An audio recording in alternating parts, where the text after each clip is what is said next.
Hello everyone and welcome to the Shopware 6 Quick Start live stream. This is a live stream that is recorded, so maybe you're watching the recording, which is fine. Okay, so what to expect from today? I will give you a quick start. So this is not a full-fledged training or anything. I would just want to get you up and running quick. First part will be about themes and theme development, and the second part will be about plugin development, although currently there are some intersections between these two topics. And before we start with that, I will tell you a little bit about installing Shopware. Okay, so for those who are watching this live, there will be a break hourly, roundabout every hour there will be a 10-minute break or so.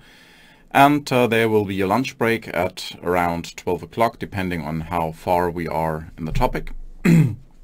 Yeah, so I'd say let's start. And first, we will take a look at the installation of Shopware 6.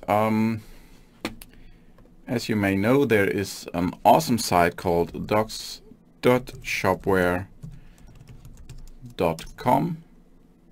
And this is the Shopware documentation, and for some reason, no, it's in English, okay. Okay, so you have the Shopware 6 developer documentation down here, and even as a theme developer, this is the point where you want to get started. And there is getting started menu entry here. And there's the installation guide and the requirements. Let's start with the requirements real quick, because there is a little bit to talk about. First, you get all the requirements that you would have if you installed this bare metal on a server or on your laptop. Currently, we are in the development preview phase of Shopware 6, so you do not want to have a production system without knowing exactly what you're doing there, okay? Just word of warning. But still, this is the bare metal requirement, so you need a PHP in a certain version and with a certain memory limit with some max execution time and some extensions. Oh, and I forgot to mention, although this is a live stream, there will be no feedback from you to me, so I can't read what you're writing in chat. We have someone here that is doing the technical part. It's Raphael, our knowledge manager, and he may answer if he can answer, but he's not a developer, so it's not that big of a difference watching the recording of the live stream, just so you know that. Okay, back to topic. This is the environment you would have to set up. So PHP with a lot of extensions and some configuration entries, an SQL server. The important part here is the group concat max length. Shouldn't talk that fast, right? JavaScript is a dependency because we are using Webpack. I will tell you this in a moment when we are talking about the technology used in the theme system. And then we have stuff like Apache, Bash, and Git. Okay, then we have some recommendations, although they are mostly for production servers or when you are doing something productive with Shopware 6. And we are recommending when you're using a database tool to look at your database and change things right in your database.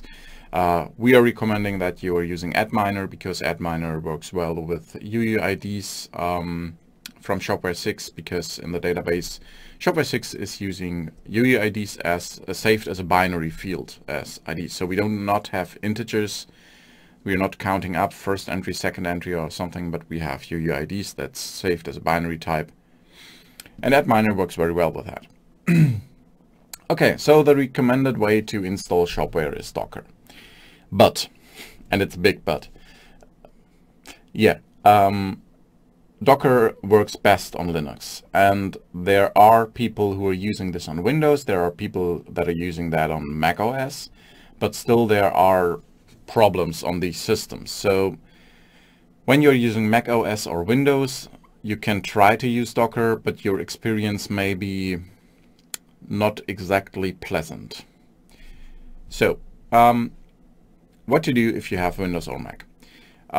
In the documentation, we have the system installation guide, and there are basically three options, although only two are listed here. The first option is to use MAMP on Mac OS. And that means this is a bare metal installation. So you would have to take care of all these extensions, stuff like this.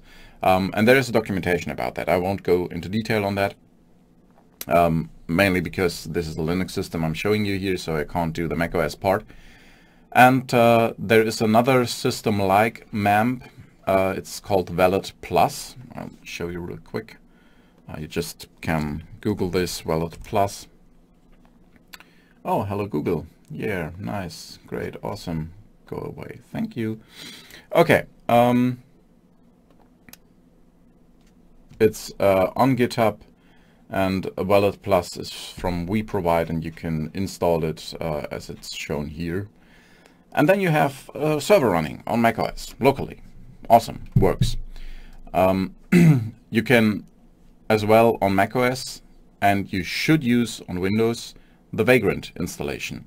So you click on the Vagrant installation. This is a little bit different than Docker.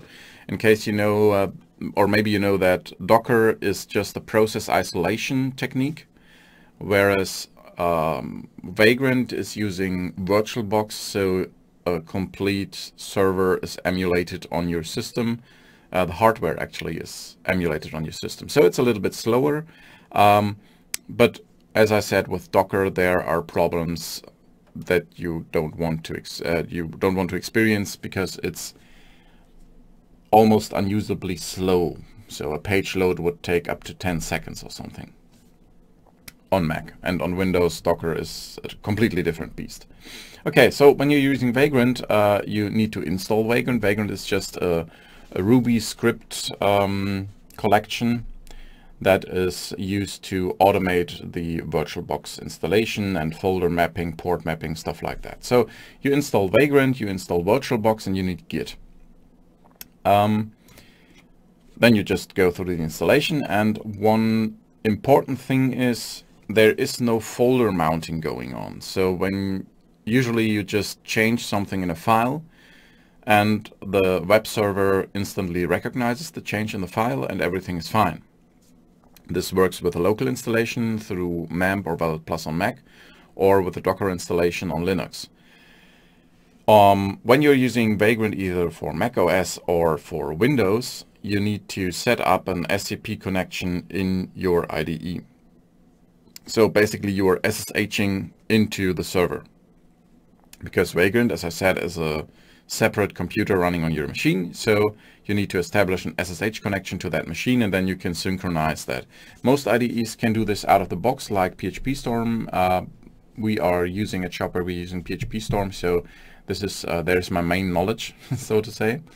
And but other IDEs can do this as well. It's just important to keep in mind that the copy of the code you have on your local machine is not the same that you have in your virtual machine. You have to synchronize that. So on the first connection, you're downloading all the Shopware sources, and then it's synchronized. Okay, pretty standard stuff. Okay, so let's talk about the whole Docker Linux thing for a moment, because it's pretty straightforward. It's the easiest thing to do. But along the way, I explain you something about Shopware itself. So even if you're not using Docker for installation, it's still interesting. Awesome, isn't it? Okay. Now, Shopware itself, or Shopware 6, is a vendor dependency. That means that you are depending on it. It lives in your vendor folder, but it's not part of your project. So it's not like you're downloading Shopware and then you are inside the Shopware project and you're doing things there. You have to create your own project with your own project files, and then through Composer, it's a PHP technology, through Composer there is just a link, so to say, to Shopware, and it gets downloaded into the vendor folder, and it's not part of your project. Of course, it's not really fun to create your own project from scratch, so we created a project for you. You can find this on GitHub. github.com/shopware. There we go. We have pinned some repositories for you. The first is the platform repository. We're talking about that in a moment. Then the Shopware repository. This is Shopware 5, so this is nothing we are talking about now. And then we have dev docs. This is basically the documentation here. Okay, so why are we pinning these three? Shopware, obviously we are pinning this so you can access Shopware 5 and take part in the development of Shopware 5. DevDocs the same. If you're missing documentation you want to share with the world, you can do a pull request there or stuff like that. And then there is platform. And platform is the thing you're getting currently as a vendor dependency. This will change in the future because platform is a mono repository. It's documented down here very thoroughly, so I will just give you a quick overview. A mono repository means that we, generally speaking, have different projects that your project can depend on, or different vendor dependencies. As you may know, Shopware 6 is a headless system. So that means that Shopware 6 is able to run without storefront or an administration. This is useful if you want to create your own storefront from scratch, or if you want to use a different tool to administer your products. But since Shopware 5 and most other systems are used as web shops, most likely you will need a front end, right?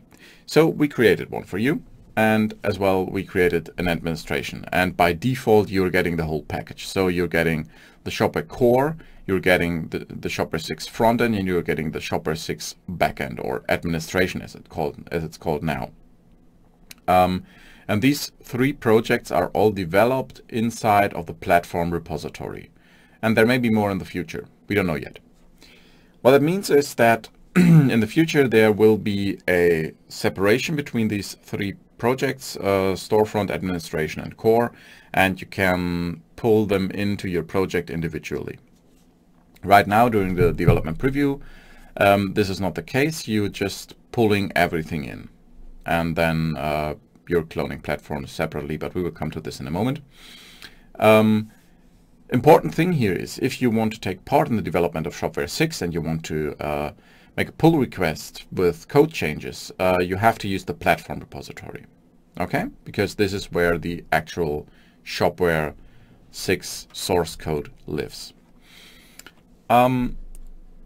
It's mentioned down here that, wait a moment, installation, right, that you have to clone development first.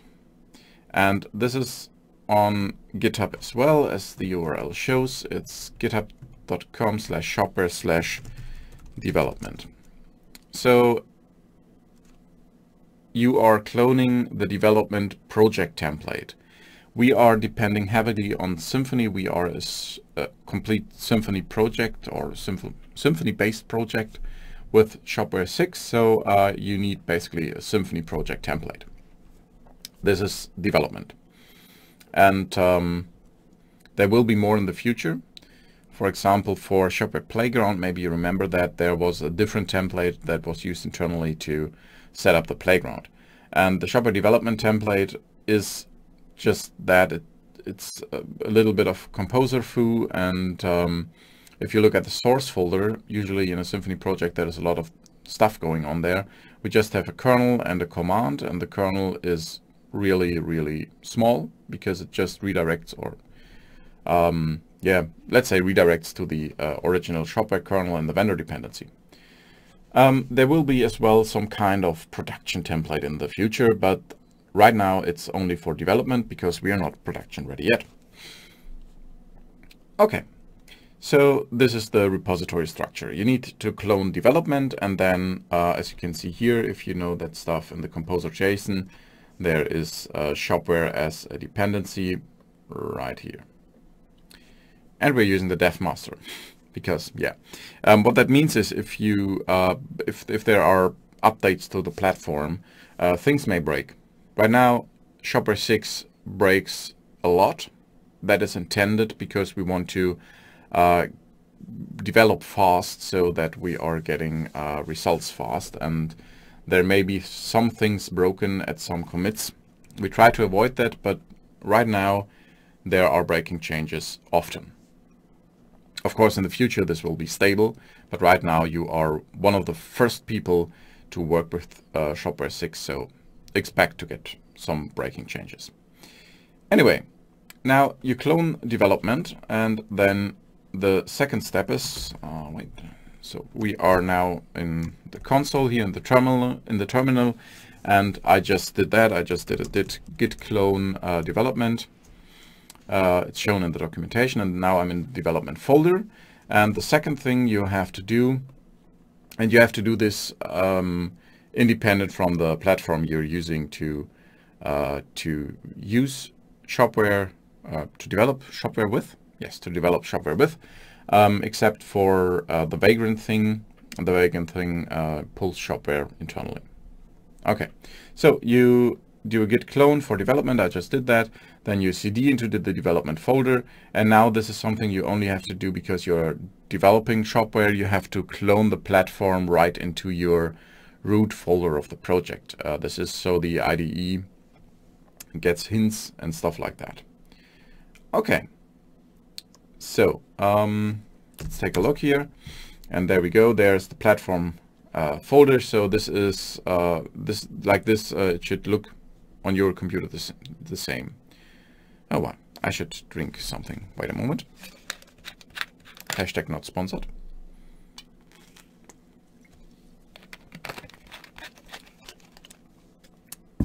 Okay, so this is the folder structure, and it should be the same on your computer when you start developing. Okay, now to install Shopware 6 with Docker, as I said, the other methods are documented online. This as well, but I can show this, so I'll do it. The first thing is you want to use PSH. PSH is PHP Shell Helper. It's an abbreviation of that.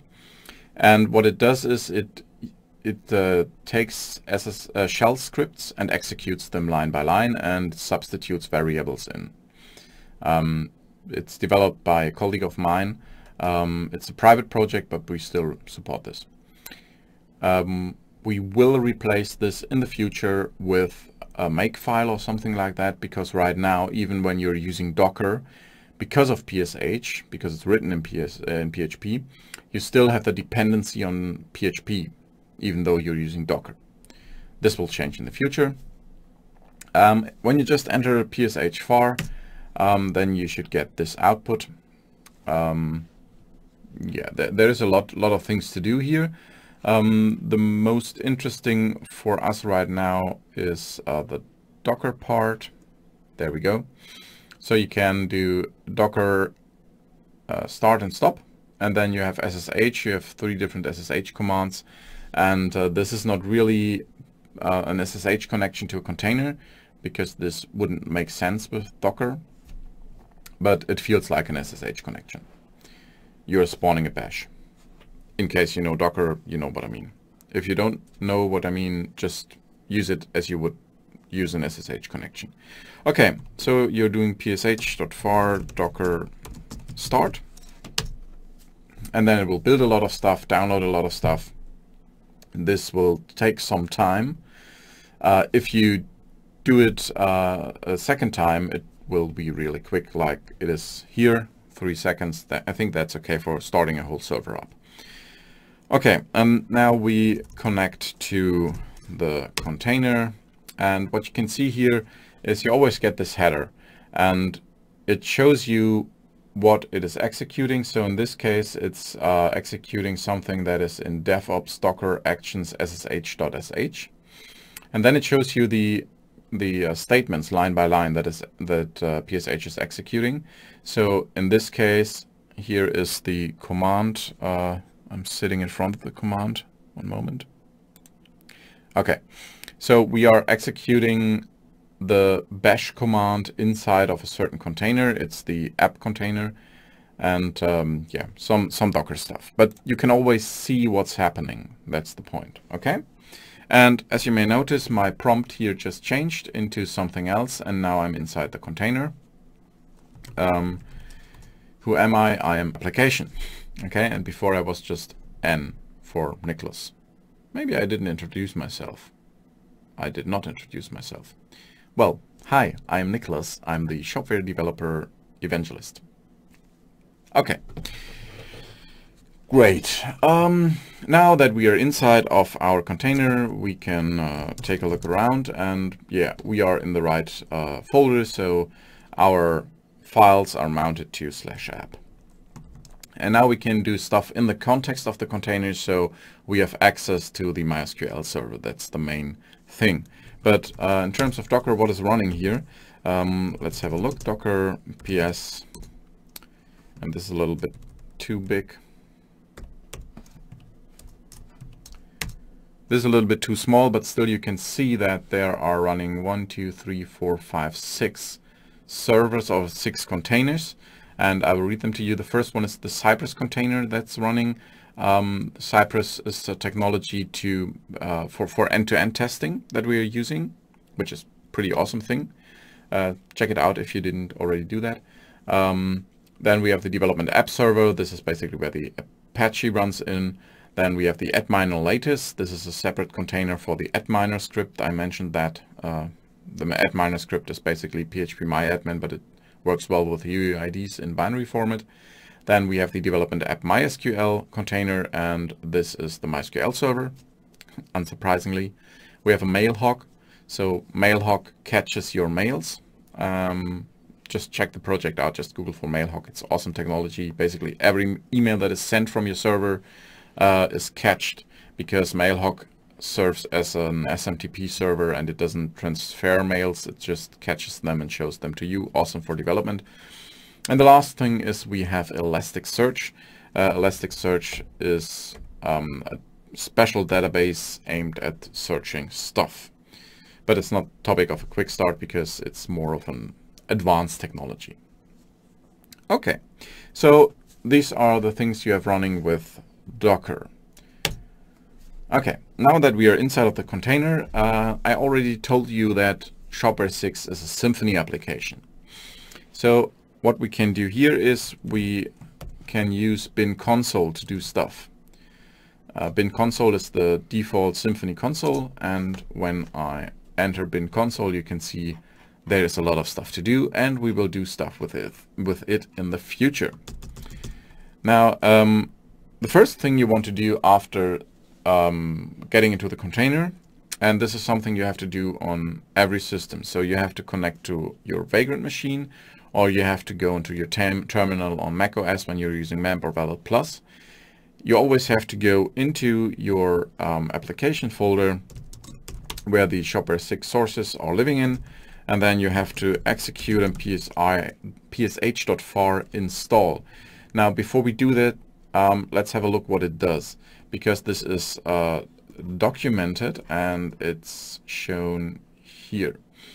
We have an init and we have install, and when we are executing install, there's something important to it, because what does it do? Everything from init plus demo data generation, so you will have demo data in your shop, and administration, build and deploy. Now, what does init do? It installs a database and dependency with default data sets. That means all your data will be lost. Speaking of the data in the database, so the database will be reset. This is important because when you have something in there that you want to keep, don't execute install. But if this is your first run, psh.var install will install Shopware. This will take some time and every step will be documented. So if there is some kind of error, you can just look the script up and try to fix it for you, or try to understand what goes wrong on your system. And one thing about PSH is every line stands for itself. So when you're trying to create your own PSH scripts, keep in mind that one line is executed and then the whole context is more or less thrown away. So one line is everything it can do. Okay, so we have our access token here. We have some API thingy going on here for sales channel. You may want to note that down. And we are waiting real quick for the installation to finish, and I will take a moment to drink something.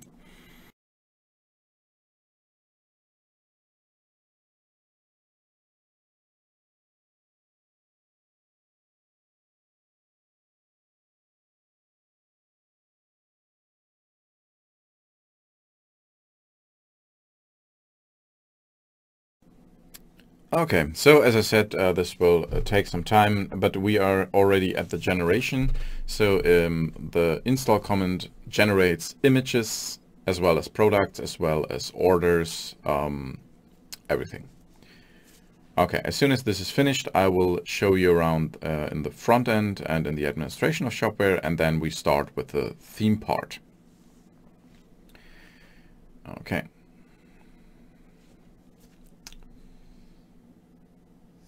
So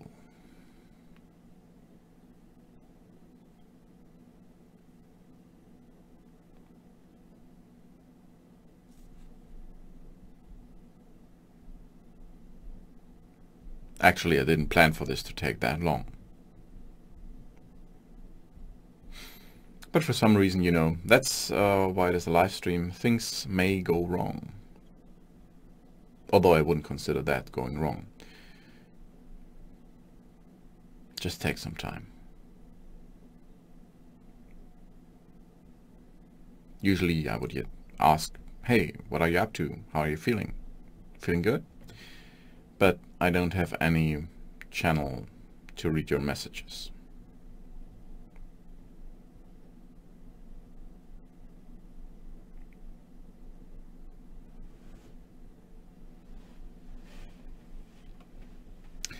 Although there was an interesting message here. Thank you for using Webpack CLI. In case you don't know Webpack, this is one of the technologies you want to look up.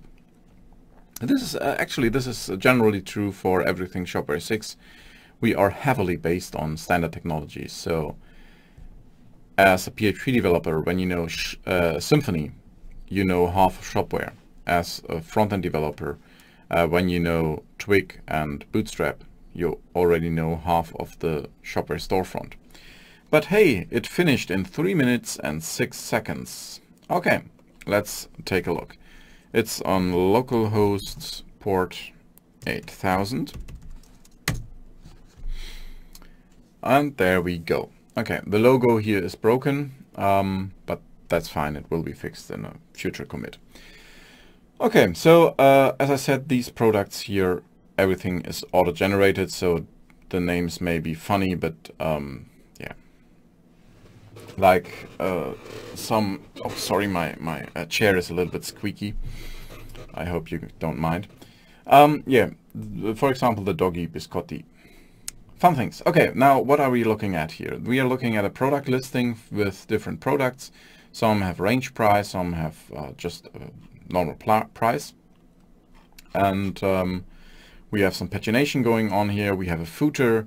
Yeah, it's pretty standard stuff so far. We have a Symfony debug bar. We will get to this as we start with the theme development. I will just hide that for now. We have some cookie thing going on. And we have an advanced menu here on top. Okay, this is the storefront. I will show you more about this in my slides in a moment. And in /admin, we find the administration. So default is admin and Shopware. I mistyped that. Okay. No, I don't want to save that. Okay, so this is the administration. It's pretty straightforward. We have a dashboard here with some statistics. Now, because you just set up the shop, it's not that interesting. We just have these huge amount of demo orders that are all on the same day. So we are doing really well on the first day, right? And this is a grid. This is a component that will be there throughout the whole administration. So the whole administration is composed of ready-made components. You can, of course, create your own components, but this is beyond the scope of a quick start, but still just so you have to have in mind that this is all default stuff, default components that you can reuse in your application later on. Okay, we have some catalog stuff like products. There we go, the next grid. And there are always these 3 points here where you can edit stuff, delete stuff. Here you have the basic product information with some media management, and you have different tabs with stuff like advanced pricing where you can say, okay, I want to have different prices for different quantities, stuff like that. So we have the rule builder. Maybe I will show this later. Yeah, so far so good. We have a customer overview, for example, where we just have our customers. There are no images, sadly. Maybe we should do some auto-generated user images for the demo data as well. Would be fun. Okay, so so far so good. And then we have the settings. And this is a very interesting part. There are a lot of settings. But you should take your time and look through it because there is a lot of stuff hidden there. For example, the plugins, and right now I can spoil that. Right now the plugins are, the themes are plugins. This is true for the current state, and we just merged the theme system today, I think. It's not that stable, so when you're watching this live right now and you check out Shopware 6 and try to follow along, there will be a different technique to create a theme than the technique I'm showing you now. This is because the theme system is not that stable that I can record this, and it's recorded, and then show it to people as the default quick start. So for a quick start, I will show you today the default method. So it's a plugin. It still is a plugin with a new theme system, but it can do more stuff. More on that in the next live stream. Okay, so let's get to the slides again. And let's start with the technologies we are using. So I talked a lot about this. Now you have the visual representation of it. We are using Twig. Twig is default Symfony stuff. We are using Bootstrap in the version 4. Bootstrap is a component system, so it's the whole CSS storefront things. We're using SAS or SCSS. That is a CSS preprocessor. We are using ECMAScript 6, so we are using vanilla JavaScript. This is something new. When we are writing storefront JavaScript, we are not using any library, but we are using vanilla JavaScript because ECMAScript 6, with that version, JavaScript made a huge jump in its maturity. So yeah, we encourage you to do this as well. Use plain JavaScript wherever it's possible, and use ECMAScript 6. But in case you don't want to, or you are not capable of it, or you don't want to relearn everything you learned over the last few years, we still have jQuery in there, partly because you want to have it as a developer that is used to jQuery, and partly because Bootstrap depends on it. Okay, so in case you know jQuery, nothing changes, but still use plain JavaScript. It's good. Okay, and then we are using Webpack. So this is a Node.js based technology that is used to pack all your scripts together and compile your SCSS scripts to CSS, stuff like this. Okay, that's the main reason for the node dependency. Okay, now we talked about roughly some storefront features. One of the big features, not for developers necessarily, but for merchants and other people that are actually using the shop, it's the experience worlds. You may know the shopping worlds from Shopware 5, and this is basically a content management system that's a little bit more than that, because you can use the experience world everywhere, and the CMS elements are even used in the listing. So I'll show you, it's easier. In the content shopping experience section in the administration, you can go to your now default category layout, and this is what it says. It's the default category layout. So by default you have this header on top here. It's some boxed content with some settings here, and when we look at the storefront, and go to, oh no, maybe not to a product. This is it. You have some content here for this category, okay? And now if I would delete that, it would be gone, obviously. Now this is the actual listing, and when we click on this and go to the configuration here, there are different layout types for this, so you can change this, and you can change this even for a category. So the listing itself is part of the content management system. This is important for you as a designer because you can create your own elements, which is not part of the quick start, sorry. But you can do that. It is part of the training that we are developing right now, and there will be an online version of the training as soon as we are stable enough to not have to change everything for every week, you know. Okay, so just so you know it, there is this awesome shopping experience stuff, and you can do awesome things with it. Apart from that, we are still mobile first, so every CSS you write is for mobile, and if you want to change that CSS for bigger devices, you have to specify a media query CSS rule for that. We still have an off-canvas menu, so when I'm in the storefront and add some product and I add something to the shopping cart, it comes zip in, zip, nee, zip, right, from this side. I have to mirror that because, you know, cameras, awesome stuff. Okay, so we still have the off-canvas menu.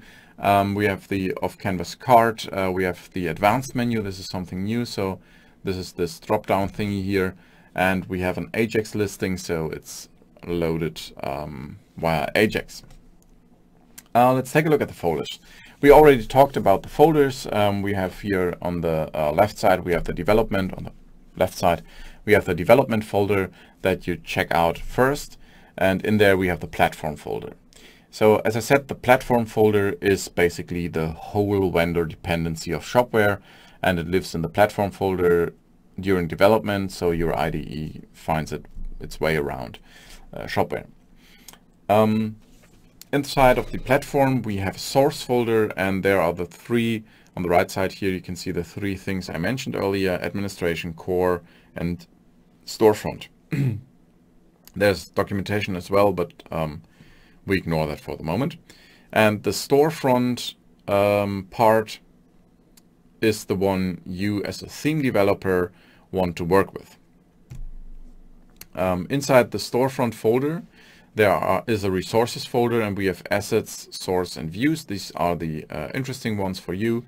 And the most interesting actually is the views folder.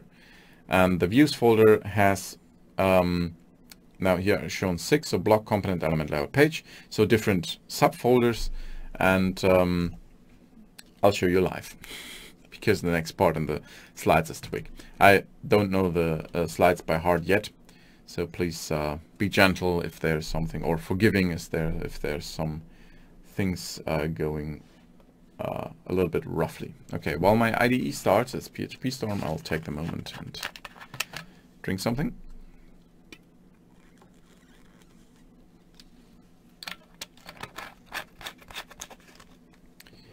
Okay, and I have to switch from my hackathon project to the development project. I could rename this to Shopware 6 Quick Start Training, whatever, but I won't. Okay, so there we are. When you're using PHP Storm, you want to install the Symfony plugin first, okay?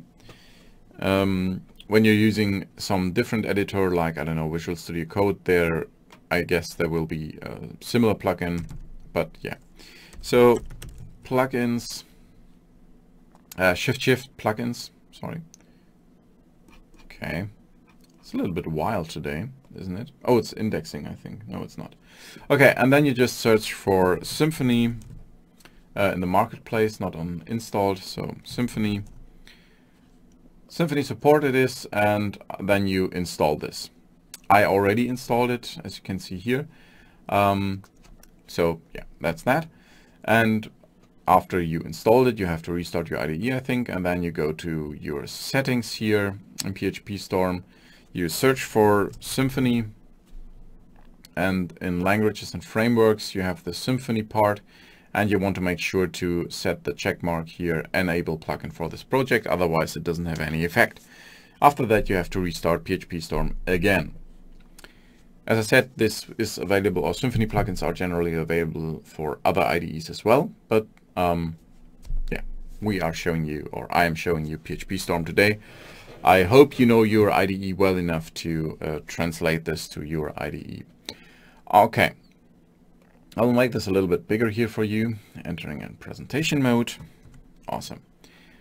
Okay, so we just talked about this. I'm in the development folder, and inside of this there's a platform folder. We won't do any changes in the platform folder. It's just there for reference. Okay. So inside the platform folder, we have a source folder. Inside the source folder, there is storefront, and there we have a lot of stuff. We have a resources folder, and inside of that we have a lot of stuff again. And then we have a views folder, and this is the thing you just saw. So we have block, component, element, layout, page, and utilities. And we have a base HTML twig. What is twig? I will tell you in a moment. But something interesting is how this is structured. And I say this now, and I may repeat that in the future. You should structure your theme the same way. Partly you have to, but even when you do not have to, because you're including your own stuff or something like that, stick to it so people are not confused about it.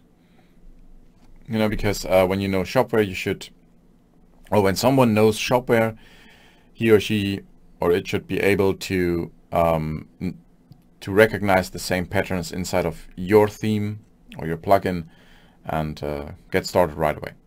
Okay, so when we look at page, for example, this is stuff like account and checkout, content. So these are roughly mapping controllers inside of Shopware.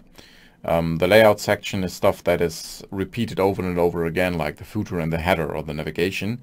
And the top three are CMS stuff, like the CMS block here. So these are CMS blocks. Or the components are components that are repeated on different pages, like the product card, for example. So this card you saw on the listing, and you will be able to create your own cards if you want to, or you are actually able right now, but it's not part of the quick start how to do that exactly. Then we have these CMS elements, like an image slider or something like that. So the whole shopping experiences topic, there's no magic. It's just theming and composing, you know. Okay. So, oh, and we have utilities, but this is stuff like a modal or an alert box or something like that. So, yeah. Okay, so, and we have a base HTML twig. This is the base, or the basics of your template or your theme. Sorry. I should get some oil. Okay, now before we get into how the template files themselves are structured, we should take a look at what is twig. No, not that window. I want to have that window. There we go. Okay, so what is twig? Twig is a template engine. Okay, it's a PHP template engine. So it helps if you know PHP, but it's not necessary to know PHP. And it's maintained by Symfony, the project that Shopware 6 is built upon. You can do, or it's there to enrich your HTML, like every template language out there. And on the right side here, you can see an example for a condition. So if there is a variable page that has a variable product name, a product inside, and there is a name inside, then write it in the HTML. Otherwise, just ignore that. So the important part here is these. Oh, wait. Oh, I can't mark that for you. Anyway, you should see my pointer. Here we have these double brackets or these double curly braces. They're used to print out stuff. And we have this curly brace % sign syntax. This is for blocks or stuff like conditions, loops, and everything that does not say print that out, but do something. Then you use this syntax. Okay, same for loops down here. We are looping over product collection, and we are printing out the product name as a list. That's it. Okay, that's for example. One important thing is this is all documented, but it's not documented by us, just partially through examples and how-tos in the documentation. But when you go to twig.symfony.com, then you can go to docs up here, and then you have Twig for template designers, and this is your starting point. Okay, so go to twig.symfony.com, click on docs, and then Twig for template designers. And there's a lot of stuff going on here. This is the IDE integrations, for example. So I bet your IDE is among this, because even Vim has a syntax plugin for Twig. So yeah, there is basically everything described you need to know to get started with it. There are even functions like named arguments, stuff like this. So this is very extensive documentation. Read it. Not right now, but later on. Okay. You can do filtering. You can do filters, or you can filter stuff. So if you have a variable, or like it is here in the example, hard-coded text, you can do stuff with it. Just write a pipe and then the filter, like truncate or upper. Again, this is documented on the Twig side. And you have built-in functions like you can set your own variables in case you need to do that for whatever reason. And then you can print that out. And here is an example on the last line for the raw filter, because you need to use the raw filter so the HTML is not escaped. So if you want to print out HTML, you have to use the raw filter, and you have to make sure that the source of the HTML is trustworthy. Okay. Okay, let's talk about themes in general. Theme inheritance is something that we are doing, that we are still doing, that we did with Shopware 5. And this helps you to do selective changes to the layout. So you do not have to copy over the base theme that you are depending on or anything. You're just creating a completely empty theme, and then you're changing just the parts of the theme that you need to change. The good thing about this is, for one, when a Shopware update is there, your theme is most likely to not break. It could be that exactly the thing that you changed is now changed in the Shopware theme, and because you've overwritten it and not just extended it. No, this can be stuff that breaks, but in general it should not break. Now, when I say inherit something, there is a difference between Shopware 6 and the Symfony Twig documentation. And this is the SW extends. In default Twig, you are using extends as keyword if you want to say, okay, I want to change something in that file in the base theme. We are using SW extends so that we can do multiple inheritance, and multiple inheritance means that you have a theme and you have another theme that extends it, and then you have a plugin that extends the base theme as well at the same time, and maybe some theme in between that you are extending and base theme or something like that. Default Symfony is not supporting that, default Twig. So we built it, and this is why you have to use SW extend. Same goes for including stuff.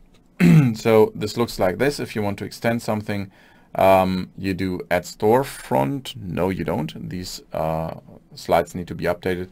You do add parent, but you will see this.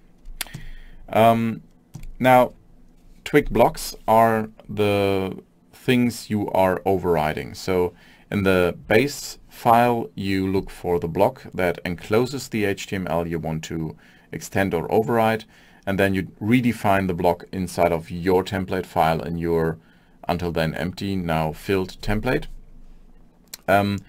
These blocks are all identified by a unique name. So these are named, and yeah, they are part of the inheritance system. Here's an example. There is a block title with h1. This is a title. You can define blocks in your themes as well, custom blocks inside of your HTML, which is considered a good practice, because then you can either extend it yourself, or if a merchant that uses your theme has to do something quick, he can or she can just create a new theme and change that. The single block they want to change. Just, you know, or maybe you sell this on the Shopware community store and someone wants to depend on your theme. Oh, could be. Okay. Now when we are extending a block and redefining, and we redefine it in our own template, then it's overwritten. So the whole content that was in this block and the parent is thrown away.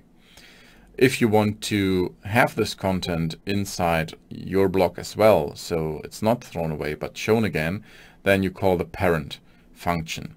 And you in this example on the left here, you print it directly into the theme by calling this function.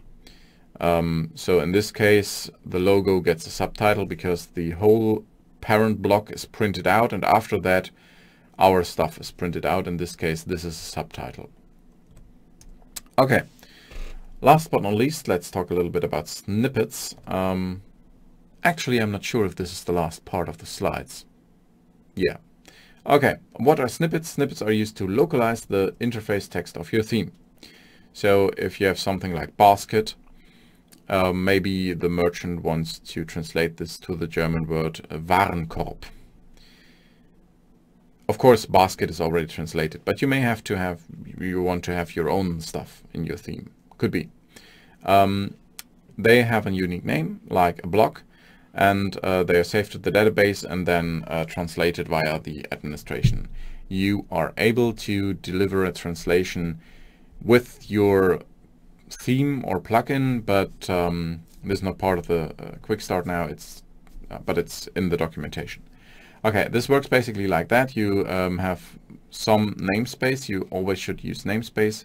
Then you have a snippet name, and then you just pipe this through trans, or through the trans like translate, trans like translate function. And the last line shows you can as well use placeholders that you fill with variables. So inside of your snippet, there could be something like the product name, and then you change that. For example, if you want to do something special when there is a product that is on sale, and you want to write on sale product whatever buy now, for example, then you just use the percent name as a variable. You can use something else, but in the example here it's percent name percent, and then you set this right in the middle of your surrounding text, and then it's put in there. Awesome stuff. Okay, this is how the snippet stuff will work. For those of you who are watching this live right now, it's not working like that. In case you are watching this as a recording, please take a look at the documentation at docs.shopware.com. It could already be merged right now and live and stable. So this is how you translate stuff, and you don't need to do much more. Currently you need a PHP file as well to do this. Okay, some Sass stuff.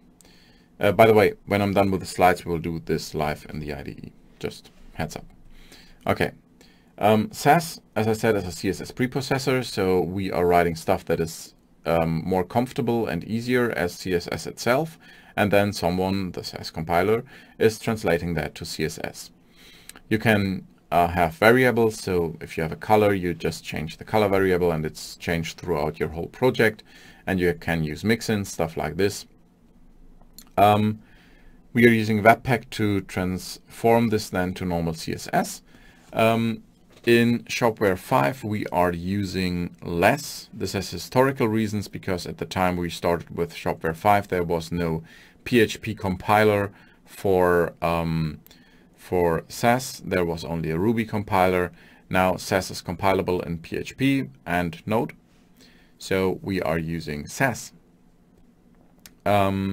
And of course, the Bootstrap core is built upon Sass.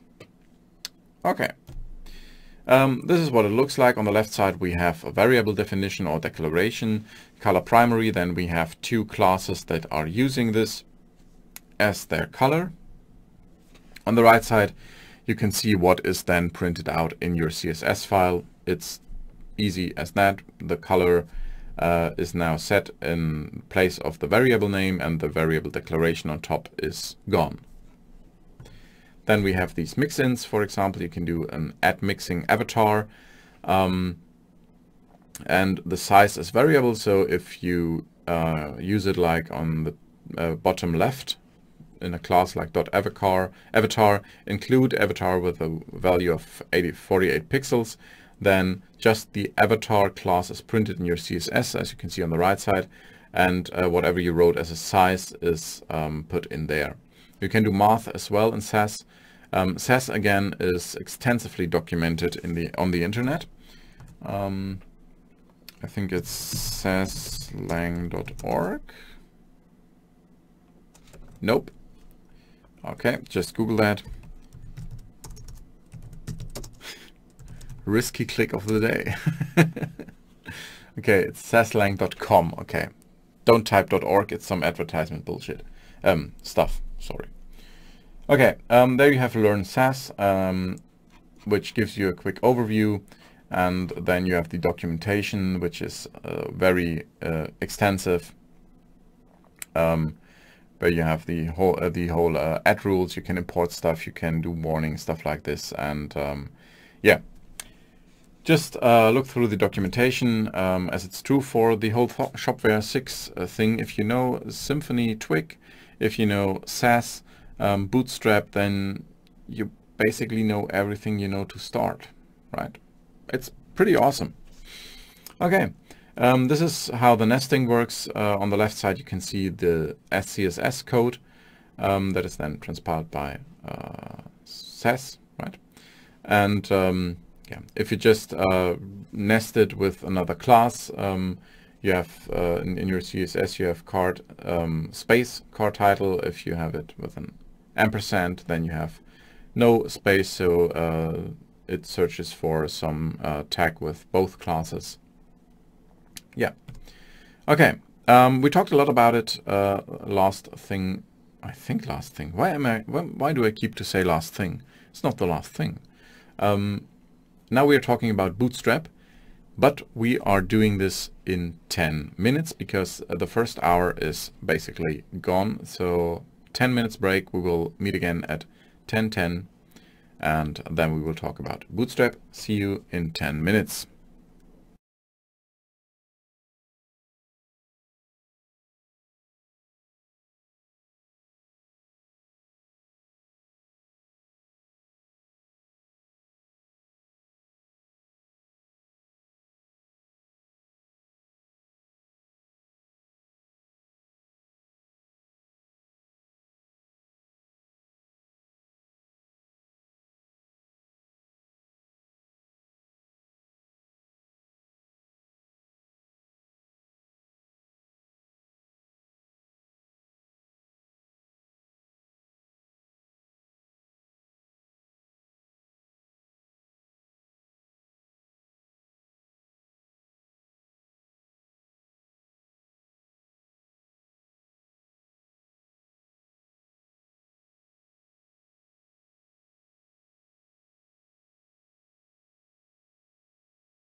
And we are back online. Hi. Now we are talking about Bootstrap. Awesome technology. Bootstrap, as I said, is a component library, and they claim they are the world's most popular front-end library. I agree, they are. With Shopware 5, we are using our own component library, so this is a very good component library, but you have to learn the Shopware component library. With Shopware 6, you now just learn Bootstrap and you are good to go. You have UI components like buttons and stuff, you have a grid system, you have utility and helper classes, and you have jQuery in a slim version. So you can still write jQuery plugins, but I told you before, don't.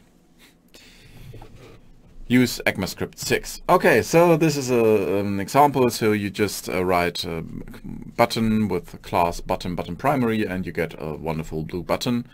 I think I don't have to explain that much. Okay, this is a component, and you may recognize this. This is a card. We are using this in the listing, although we are styling it a little bit different. But it's basically a card. And you have to do some markup to create a card, but everything is there. And again, everything is documented for Bootstrap. We have these breakpoints, so if you are creating some CSS, it's for phone by default without any media query. If you want to say, or if you say, okay, as soon as we are on desktop, for example, I want to do something else, you have these LG breakpoint. And this is how you can use it in the grid system. The different columns have these, for example, the col12 is for mobile. So you have a grid system with 12 columns. If you have a column 12, it takes the whole space. And on MD, in this case, it's a column 8. So MD is tablets and up. Yeah, so that's how it works. Okay. By default, you have an equal width, so you can just do 3 columns without specifying how wide they should be, and they are of the same size. Or you can do this. You can have 4 columns in the first row, and then you have 2 columns in the second row, and because the left column should be a little bit wider, you specify col8 and a col4 for the second, so you get to 12 in total, because it's a 12 grid system. Okay, this is something that is not documented by us, or only roughly. Getbootstrap.com is the site for Bootstrap, and there you have documentation on top. And there's stuff like layout, where you can look up how containers work, or how these breakpoints actually work and how you can use them in your theme. The whole grid system is explained thoroughly here. So everything is documented. Read it. Okay. Now, theme.json is a preview. It is already merged at the time I'm streaming this live, and this will be refined. It is currently in a state where it is not that stable that it's enough for us to present it to you. It's already in the Shopware 6 core at the moment, but we still consider it a preview because there are some things that are not quite right yet. Okay, but this is how the theme.json will look in the end. So you can define your styles, and you can define what styles you are extending. So in this case, we want to have the whole storefront styles, for example, and use them. Same goes for scripts. You can choose not to include the scripts from the storefront template because you want to do your own stuff with it. You can include your assets, and you can create a configuration. So there will be or is, but not working as stable as we want it. There is a theme manager in the administration, and you can just in this style, you put your configuration in your theme JSON, and then it's auto-generated. So in the administration, you can just set the color, for example, here.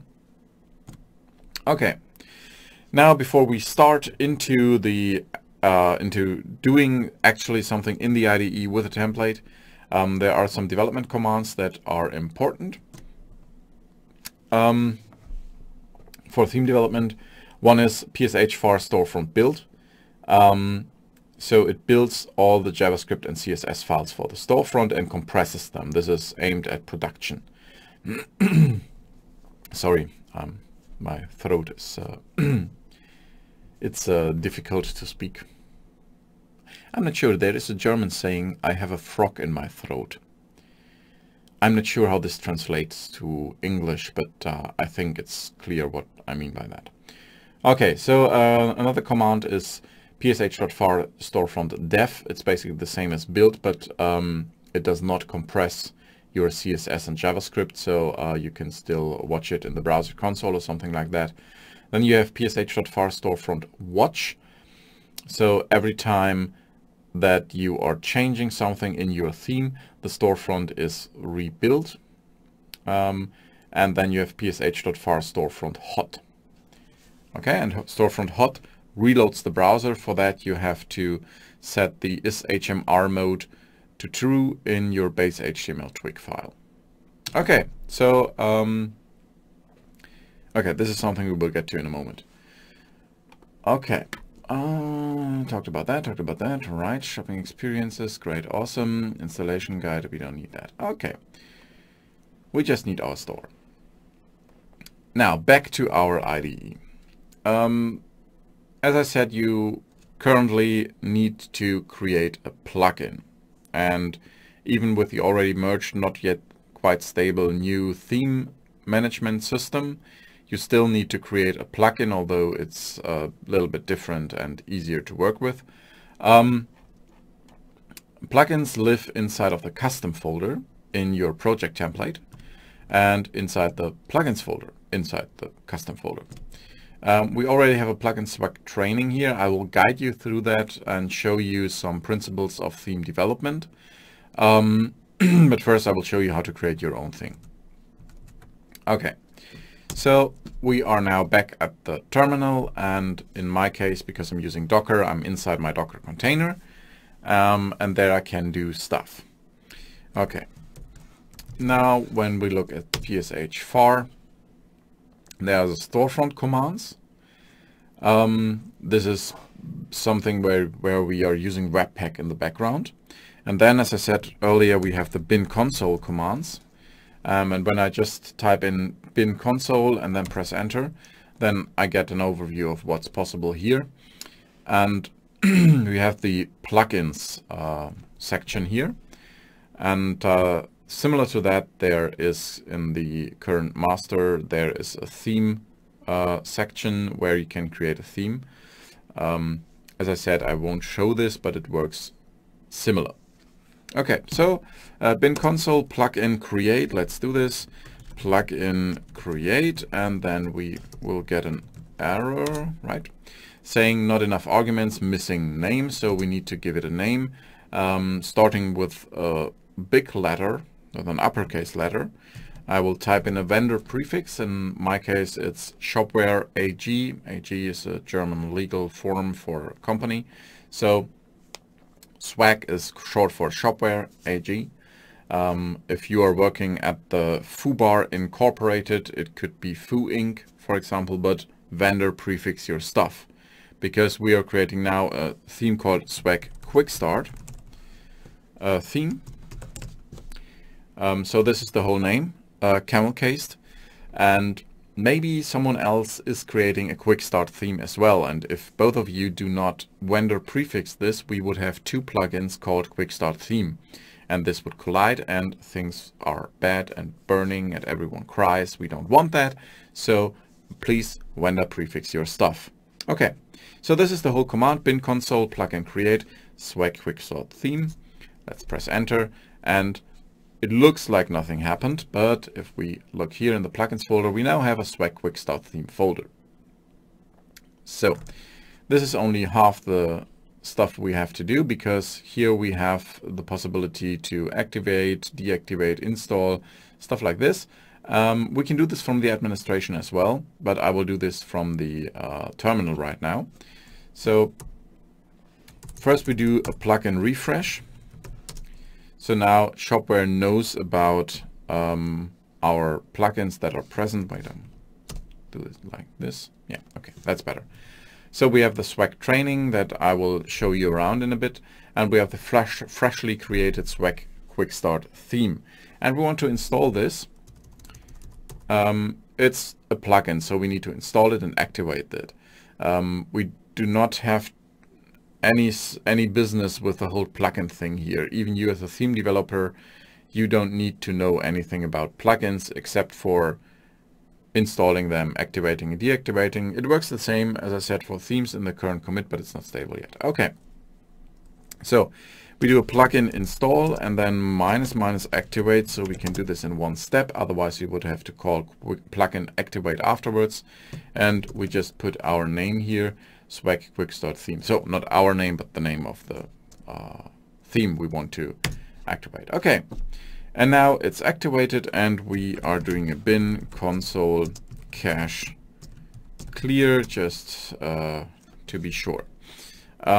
You can actually do a psh.var cache, and these two things do different stuff. The bin console cache clear is because it's in the bin console, you know, it's a Symfony thing. And this cleans the cache and tries to be intelligent, which works in 99.9% of the cases. The psh.var cache actually deletes the complete cache folder, so it clears everything. There is nothing left and nothing recreated. So it's the most brutal method you can use to clear the cache. Maybe you are the kind of person who wants to use the most brutal method, but you don't have to. Bin console, I would use bin console, generally speaking. Okay, let's take a look at what was auto-generated here. There's a source folder, there's a composer file. Let's have a look at the composer JSON. There is a name here, Swag plugin skeleton. A description, skeleton plugin, and a type, Shopware platform plugin. Okay, so maybe we want to change this from plugin skeleton, right? Okay, we can't do this like that because it's already installed. Okay, so first we have to do an uninstall. Uninstall. Oh, wait. Sorry, wrong key.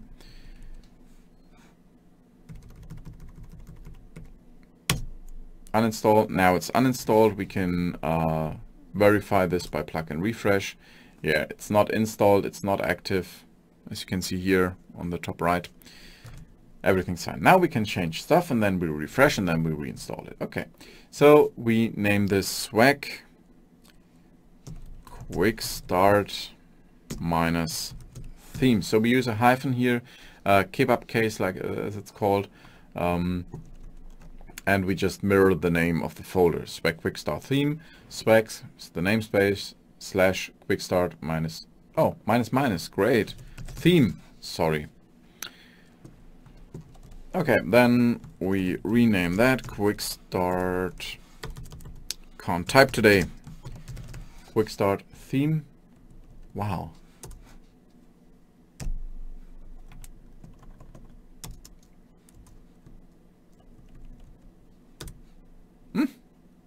Better.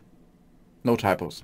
Okay, the type, Shopware platform plugin, has to stay like this, and the type, when you auto-generate your theme with the theme command, when you're watching this as a recording and the stuff is already stable, don't change the type.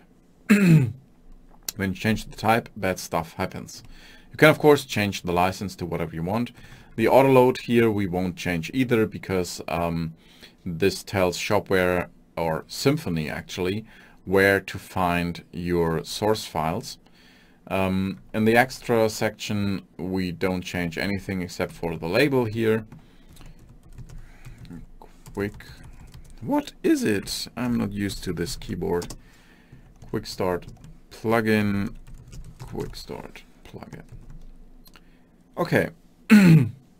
Of course, you can do labels for other languages as well, as many as you want. Okay, now let's save this and do the install again. Okay.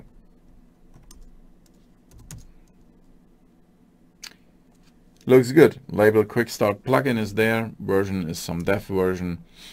It's installed, is activated, and it's not upgradable. This is because we did not install this from the community store. Okay. Now let's look further. Here we is right. Exactly, that's what I wanted to say. Here is the source folder, and inside we have a swag quick start theme.php, and it's just empty, and we leave it like that. Then we have the resources folder. This is the folder where we want to do most of our stuff. There is the config folder, and there's services XML, which is mostly interesting for plugin developers because here you define your services in case you have any or you want to consume any. This is your main entry point. For the theme, this is not true. Now let's take a look at our platform here, our platform folder. Inside of the resources folder, we have a views folder. And we mirror that. So we want to have a view folder as well to change stuff. For first change, let's use this logo. And currently this logo is broken, right? Because some commit forgot to include it. Whatever, doesn't matter. Let's put a logo in there and a subtitle below. First, let's use let's create a subtitle for this. Now, the first question is, where the heck do I find this logo? Symfony debug bar to the rescue. Okay, let's reload the page. Okay, everything's fine. Now the debug bar down here shows you a lot of stuff. It's available for Shopware 5 as well. It's called the Frosh Profiler. Maybe you know that. So we are using the Frosh Profiler in Shopware 5, and since we are more Symfony now with Shopware 6 or full Symfony, we can use the Symfony debug bar now. Okay, so first we see where we are, what the current HTTP status is, how long the whole page rendering stuff took. Memory, stuff like this. And there is a twig block or a twig menu entry. And we can just click on that. This works for every menu entry here, but we want to click on the twig part. And now you see what was rendered. So in total, we have 316 milliseconds render time for the templates with 260 templates called, and in summary, 1,236 blocks, which at least in my book is a lot. Anyway, as you can see here, some of these templates are rendered multiple times. The icon template is rendered 39 times. Obviously we have 39 icons on the page, and the categories are rendered 59 times because obviously we have 59 navigation entries for categories.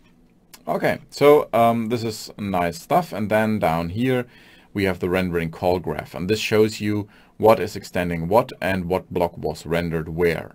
So as you can see here, we have block names, and here we have the file name for that block.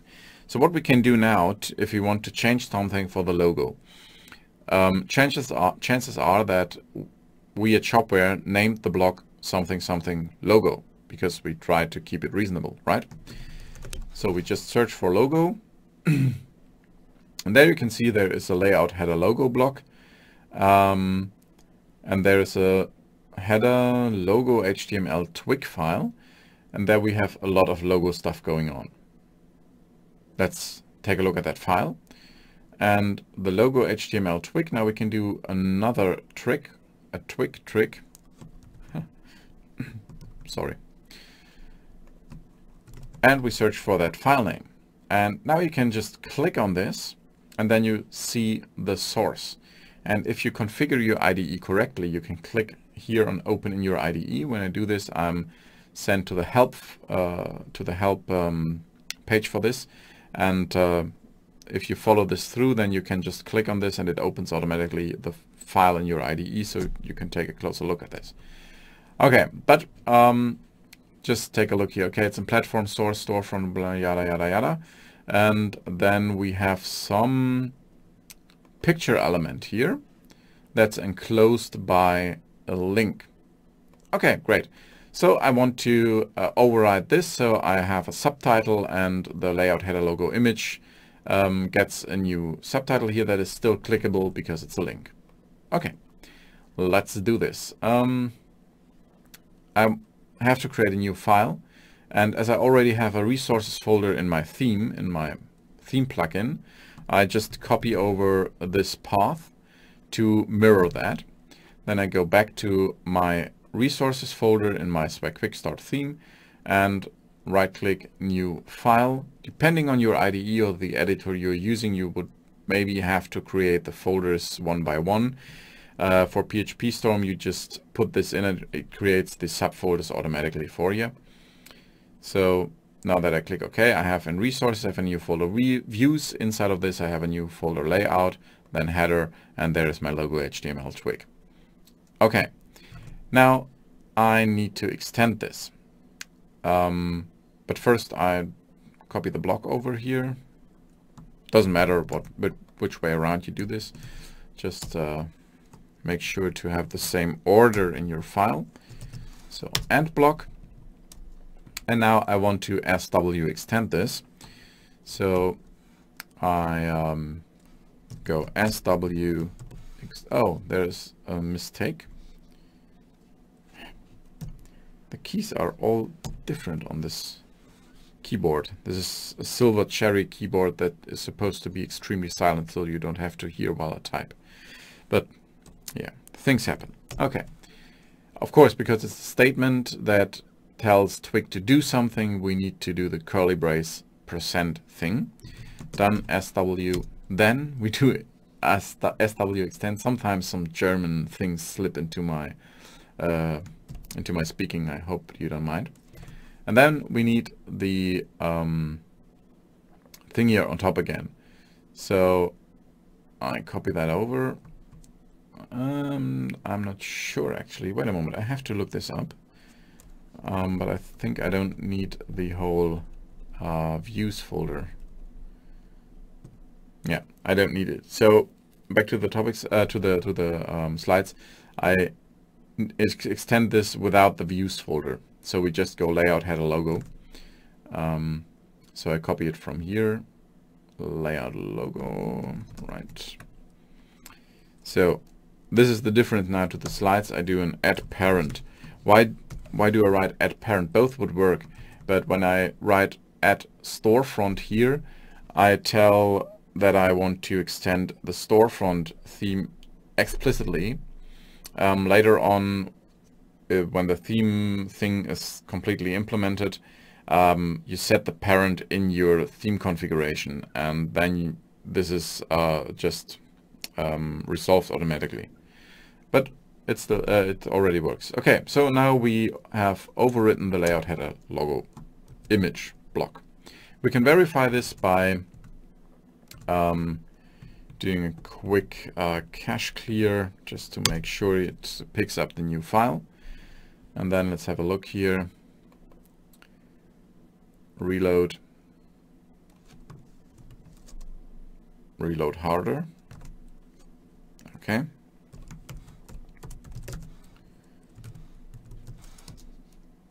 Clear the cache harder. Now it takes quite a long time. And this is what I meant. Usually it works, but sometimes, especially when you're creating a new file, you have to use the PSH var cache. Yeah, but then it works. The logo is gone. It's gone because we have overwritten the block without putting in any new content. So if I would go, okay, I want to have an H2 here and say best shop and just best shop. And I reload this, now there it writes down best shop. This may be a little bit big. Let's do an H6. Yeah, awesome. But I want to have the logo back. So what I can do here is I write in, please print out parent. There we go. So the logo is there, but it's broken. Okay, let's take a look at the parent file. I can just control click on this. I cannot. I should be able to, but sometimes things go wrong. Let's navigate to it. Okay, so this is the layout header logo image, and these are the different picture elements we have here. And as I said, I want to replace this just to show an image with some default image. So what I can do here is I just do not use parent and just use an image. Oh, one moment. I get this question almost every time I'm doing any tutorial, so let's get this out of the way. I'm using a certain theme for my IDE for PHP Storm that is called Material Darker. You can install this as a plugin for PHP Storm. It's called Material Darker. Okay, that's why I have fancy icons for my folders. Okay, now let's get some image here.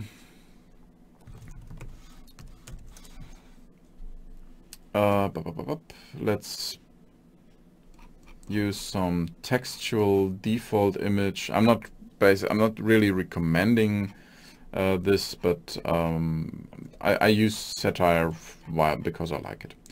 Okay, so this would be the image source. Let's do it like, I don't know, 300. Let's do 500 by by 80. Why not? And then text Shopware 6. Something like that should work. Yes, it does. Okay, so I think we can even do color in case you want to use this for yourself. Yeah, we can do color. Okay, anyway, now we have a logo and we have a subtitle, and in this case we are not using the parent stuff here, so you know, this thing, we are not using this because we want to have an actual image and the image is not working, so yeah.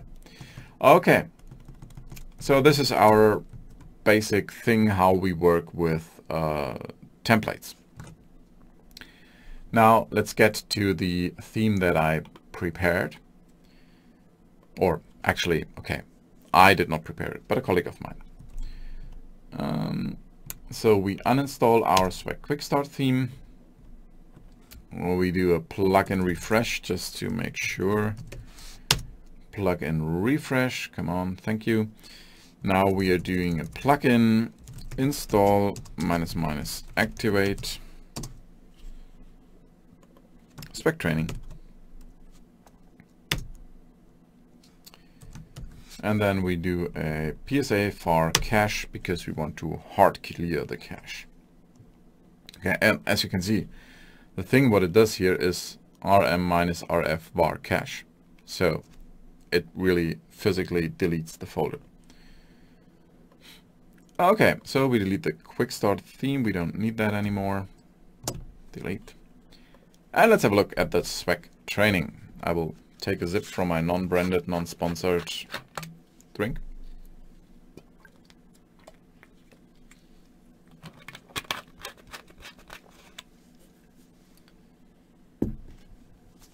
Okay, Swag training basically looks the same at the first glance because we have a composite JSON.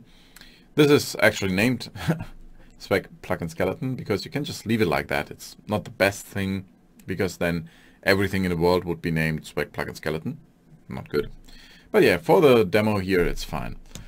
Inside of the source folder, we have Swag training PHP. And again, not much going on here. We have a resources folder, and there is a lot of stuff going on. The config folder still only contains the services XML, but we have a views folder with a lot of stuff. The layout header logo still is there, and we use the storefront thing here. You should use the parent. But yeah, so okay, this is the logo HTML twig. Let's just have a quick look what it does here, or what we can spot as differences. One thing you may notice is these boxes look different. It says custom listing here. We have the subtitle. There is a different button, and I'm not sure if we did that. No, we didn't do that. Didn't do that. Now when we go to details, I'm not sure there is, I think there is no real difference. No, there is not. The detail numbering is gone. Oh, that's too bad. Doesn't matter, I'll show you anyway. Okay, so there are little different differences here and there, and I will guide you through them. Okay, so one thing is the button on top, and to achieve this, we want to extend the header, right? And there is a header actions account, and this header action accounts thing are these buttons here where the user is and the card and stuff like this. So actually it's only the little guy here on top that links to the account, and we added this little account payment link. So we want to link to account payment. Okay, and to do this we have this block layout header actions account. Now how to find that?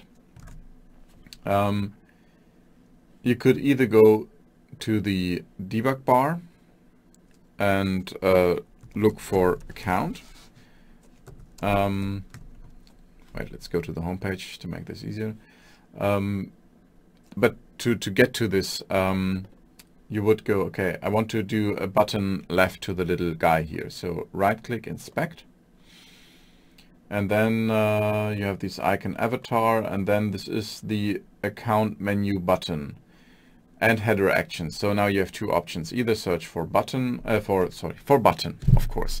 No, for account or for actions, because these are the two verbs in this. And then you go to your twig template and you look for, okay, actions. There's a language. Oh no, this can't be right. So I'm looking for account. And there we go. There is some stuff with account going on. And you have some header actions, which looks pretty nice. And when we click on this, okay, there is including stuff going on. You have the account menu HTML.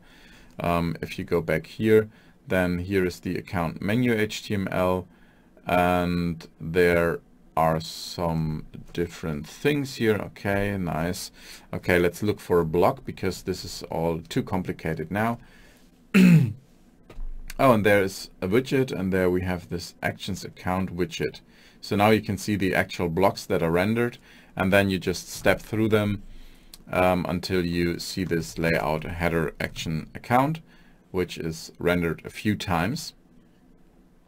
Yeah, so this is some way to get around this. The more you do this, the more you know the template, of course. Stuff like this, where you have to use the debug functionality of Twig to find your blocks. Of course, you have this only in the beginning. Another way to find this is by going through the folder structure. So when you're in the views folder, you know this on the top is shown on every page, so it has to be in the layout folder. And because it's on top, it should be in the header folder, right? And then you just take a look at the header HTML twig, and now you can look, okay, do I have something with account here? And then you can see, okay, there is layout header actions account, and there is an included account widget. And then you can go, okay, just put my own widget in front of it, and I'm done. Okay, of course, you can go to this file here. This is the account widget, and then look at the code and model your code after this, so it looks roughly the same. This is basically what happened here, right? So you have a div class with column auto, and then you have a link, and this is an SW icon money card. And the SW icon function gives you some icons. There is actually a page, I'm not sure if it's that up to date, Shopware design. This will be on our go-to thing for design. Actually, currently it's mostly, or I think completely for the administration. Yeah, this is, as far as I can see, this is completely only administration. Yeah, so let's take a look at docs.shopware.com. And there we go, extending the product detail page, right? I think there is a link to this. No, it's not. Great, awesome. Anyway, it takes too much time now, but it's in the documentation, and you have a lot of stuff here. Basically a more in-depth version of this video, but you have to read a lot of stuff, so this is why we are doing the quick start video. Anyway, you have different SW icon things you can look up, either in the source code or somewhere in the documentation. For example, the money card thing we are using here. We are using here, too many tabs open. Right, this thing would be the money card. Okay, and then you use this path. We do not have a list of the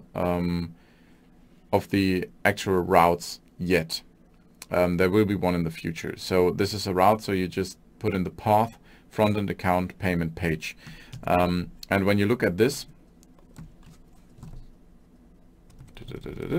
in the platform folder, just to find where it is defined, okay, funny. Then you can see that it is in the, obviously in the thing in the template, but here is the interesting part. We are using so-called annotations in PHP to define a route and give it a name. The name is the thing you're using in your template. And these things are always done the same way. You have add route, then opening parentheses, and then a double quote, a double quote. So what we can do here is, to get a list of all defined routes, we can go to our search, and then we just search for add route, opening parentheses, and then a double quote. And there are basically all routes that you get. And if you know from the front end, if you know the URL, you can put that in here as well. So in this case, we would have navigation and then some number that obviously is not defined, but a variable or a parameter. So, but what we can do is we can search for, okay, slash navigate, there we go. So the route for the navigation here would be front-end navigation page, and there is an ID that you have to set that it is, so that it is routed to this specific ID. Okay, so far so good. We can do another example. When I go to, I don't know, addresses here, this is account login, and as you can see here, it redirects to the name already. So this is coincidence, but if I want to do something about the login page, I have to search for account / login, and then I know the name to the route. So you are looking for the URL, and then you're doing the search. Currently there will be, as I said, a list in the future somewhere in the documentation, but this is the most up-to-date way you get, because this is the code you are currently working on. Okay, nice. So this would link to the front-end account payment page. Then we have some classes. This is Bootstrap stuff, and that's it. So now we have a new button in the header. Okay, let's dig a little bit deeper. The meta HTML, yeah, meta HTML, like the English guys are saying, just is there to show you how to create your own CSS and put it into the header. We will get to this in a moment. I won't show this right up now. Another thing is the page product detail tabs. We have to do some stuff for this. But what we want to achieve here is we want to show a new tab on a product detail page containing text that the merchant put in the database. Okay. So if we look at additional HTML twig, this is the content that is printed out in the shop. Okay. Okay. So we have some block utility of canvas content. I don't want to go into too much detail. We are extending the off canvas here for the content of the tab because we want to have it on mobile with a close button on top, and this takes care of it. Okay, but what do we have here? What do we put out, or what do we print out? It's page product custom fields custom training text. So we need to have a custom field named custom training text, because what we're doing is we are accessing the page variable. We're accessing the product that we are currently showing to the customer, and there is a predefined custom field set. Now everything here is a little bit difficult to wrap your mind around if you're not used to PHP. So we can look at these variables actually, and we will do this. There's a tabs HTML twig. We are extending. What this does is, let's go to the shoes. What's the best shoe here? The heavy duty aluminium alumisus thing, only 502 euros. It's a steal. Okay, this is the tab. We want to create another tab, so then we can switch between the description and whatever is here, the custom thing. Okay, so to do this, we are extending the tabs HTML twig. We search for this as you already know, like in the blog and stuff like this. Now what I want to do here, before we are putting out the parent in the content description, I'll show you around the tabs in a moment. I want to dump something. I want to dump everything that I can use on this page in terms of variables. And Symfony comes with this handy dandy dump function. And when I reload, I get this. You can put this anywhere on the page, doesn't matter. Just make sure you delete it before production. Okay, great. So what do we have here? This is an overview of, I'm not sure if this is actually visible. I try to make it a little bit bigger for you. Oh yeah, now we're talking. Yeah, this is every variable we are able to access in our template. One moment. Okay. One of the first things I want to show you is the isHMR mode.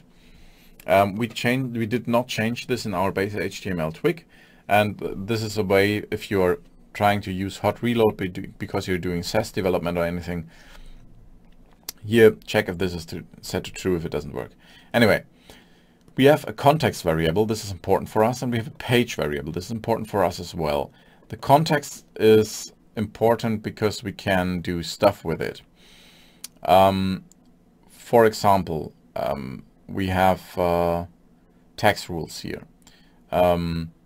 So there are different tax rules, and we can look up what tax we have in the current context. This depends on if we are on a sales channel context or on a headless context. And there may be, or there will be, different contexts in the future. So this is something you can react to in your template with some logic if the sales channel context contains this and that. Okay. And this depends on the customer that is viewing the page, and this depends on where the page is shown, basically. This is context in Shopware.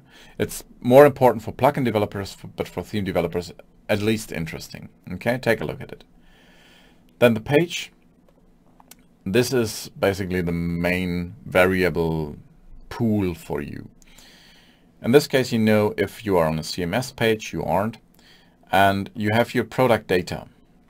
And inside of this product data, there is everything you need to know about product data, or about the product. And by everything, I mean like everything.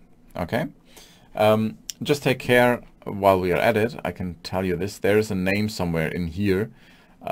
This is, oh, there it is. The name, don't print out the name like never ever, because the name is part of the translation system.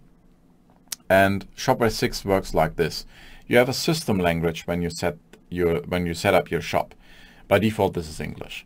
But when you set up your shop in a production environment, this could be French or Chinese or who cares.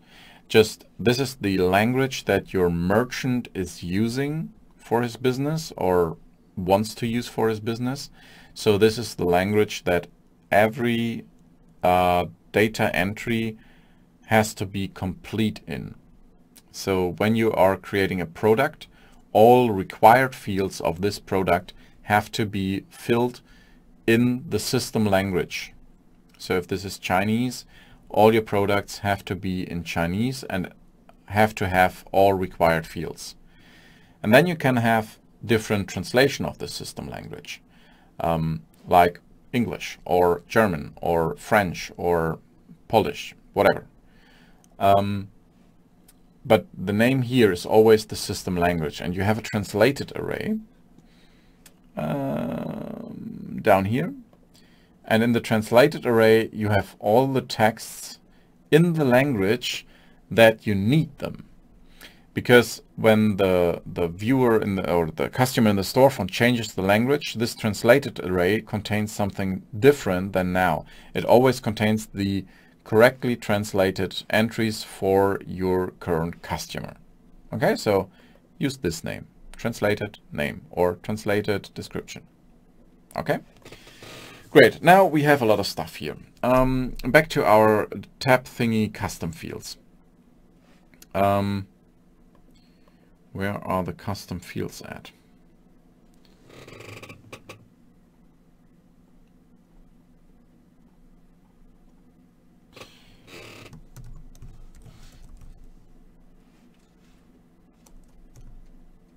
There we go.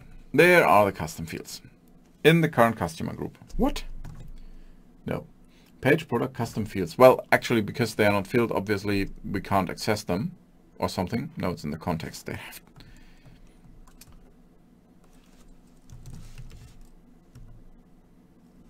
I'm not sure why it's not showing. But anyway, we can look through this inside of the dump. There is a little functionality. If you click in the dump, then you can search through the whole array. Oh, actually, this is one of 106. Okay. Yeah, it's somewhere in the product. I can't find it right now, but it's somewhere here. Okay. Anyway, we want to fill this. This is the important part. I got a little distracted there. We want to fill this custom fields array, and we can do this in the administration. So let's get this to the right size again. So I go /admin. I'm already logged in. And inside of the settings, there you have, is it in system? Yeah, system, settings system, you have custom fields. And there you can create sets. And inside of the set, you can create custom fields. So since this is just a template, you would, or a theme, you would have to tell your merchant to do this. With a plugin, well, it's a plugin, so you could do this, but when you're just theme developing and don't want to have anything to do with PHP stuff, you just tell your merchant to do this. In case of a plugin, of course, you can add this custom field yourself. So we add a new set here, and now since we are putting out in the additional, we are putting out custom training text, we have to call the set custom training. And now this is the prefix for everything we define inside of the set. There is a label. We just call this training, or no, let's just call it quick start so I can practice typing quick start. And we have to assign it to something, and we assign it to products because this is a custom field for a product. We could define this for multiple instances, but we just want to have it for products. Then we save this, and okay, this has worked. Now we create a new custom field, and the type for me is text editor. And now we give it a name, and we just call it text because why not? So we have to call it the same here. It's not required. The label English is foo, and the placeholder are 3 dots. Why not? So add, save. Oh, okay. It seems to have auto-saved. Let's reload. Sometimes there is a little, no, it did not auto-save. I just reloaded the page. Sometimes the administration, because it's a dev preview, is a little bit picky about this, especially here. Custom training text label is foo, 3 dots. This time it worked. So just reload the page, then it works. And of course, when we are not in the dev preview, it works right away. Okay. Now that we have this, wait, the technical name is just custom? Okay. Not sure about this. Let's delete this. The set has been deleted. Custom training label is quick start labels assigned to products. I hope this works now. Let's create a custom field right away. Maybe that's what's not liking. Custom training text. Label is quick start and placeholder is ... Add. Save.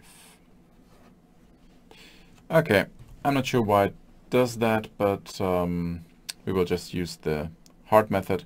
And since it's 11:02, we will do a 10-minute break, and I will see you again at around 11:15.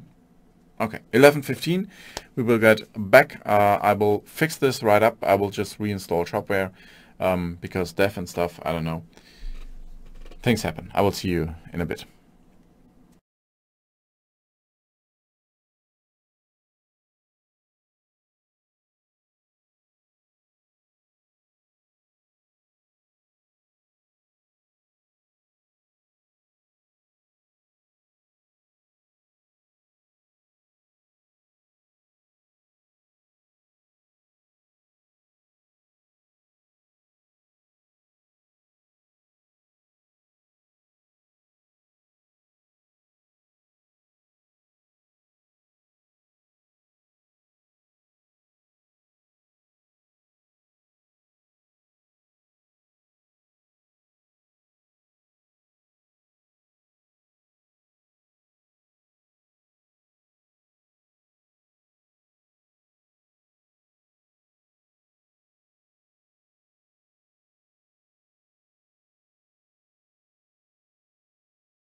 And we are back again. I fixed it. Actually, I reinstalled Shopware, which wasn't necessary, but I remembered there is something else to it. This is a little bug that still exists currently in the administration.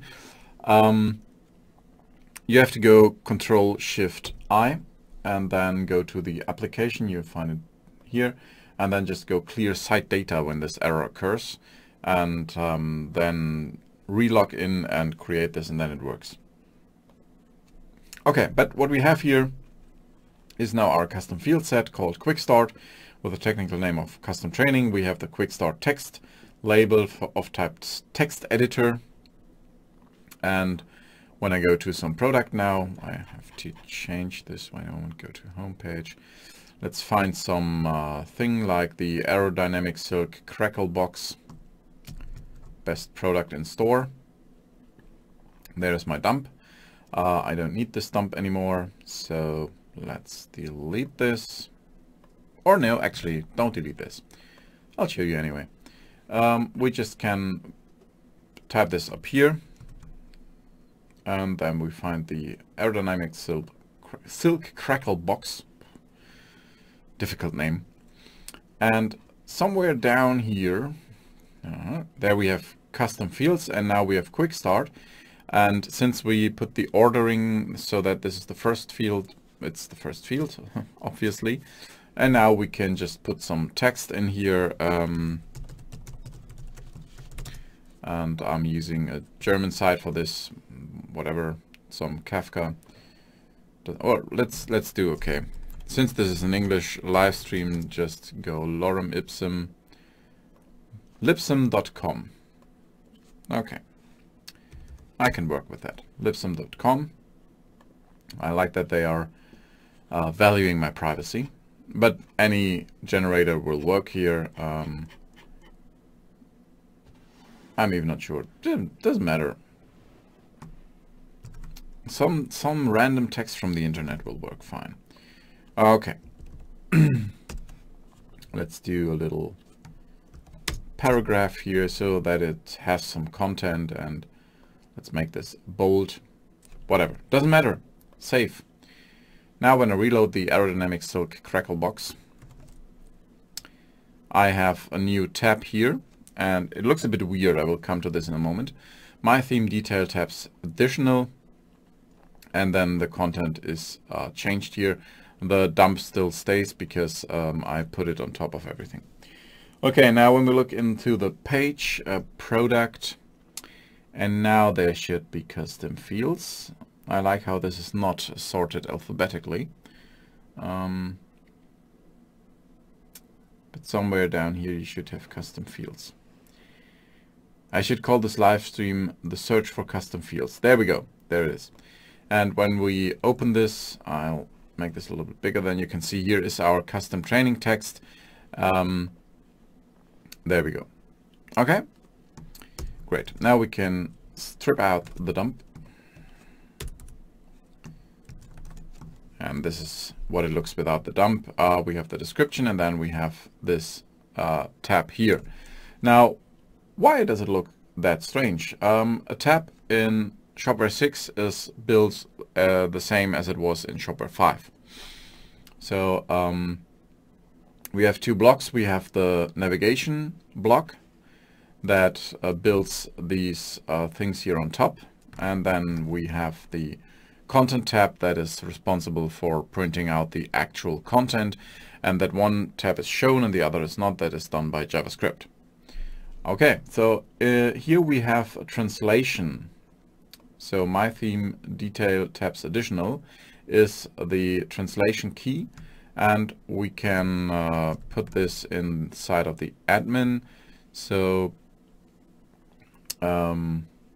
there's something, I'm not sure if I can find this here.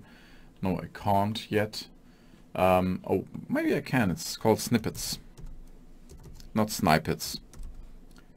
No, I can't. Okay, this will be in the future that you can jump directly into some menu options.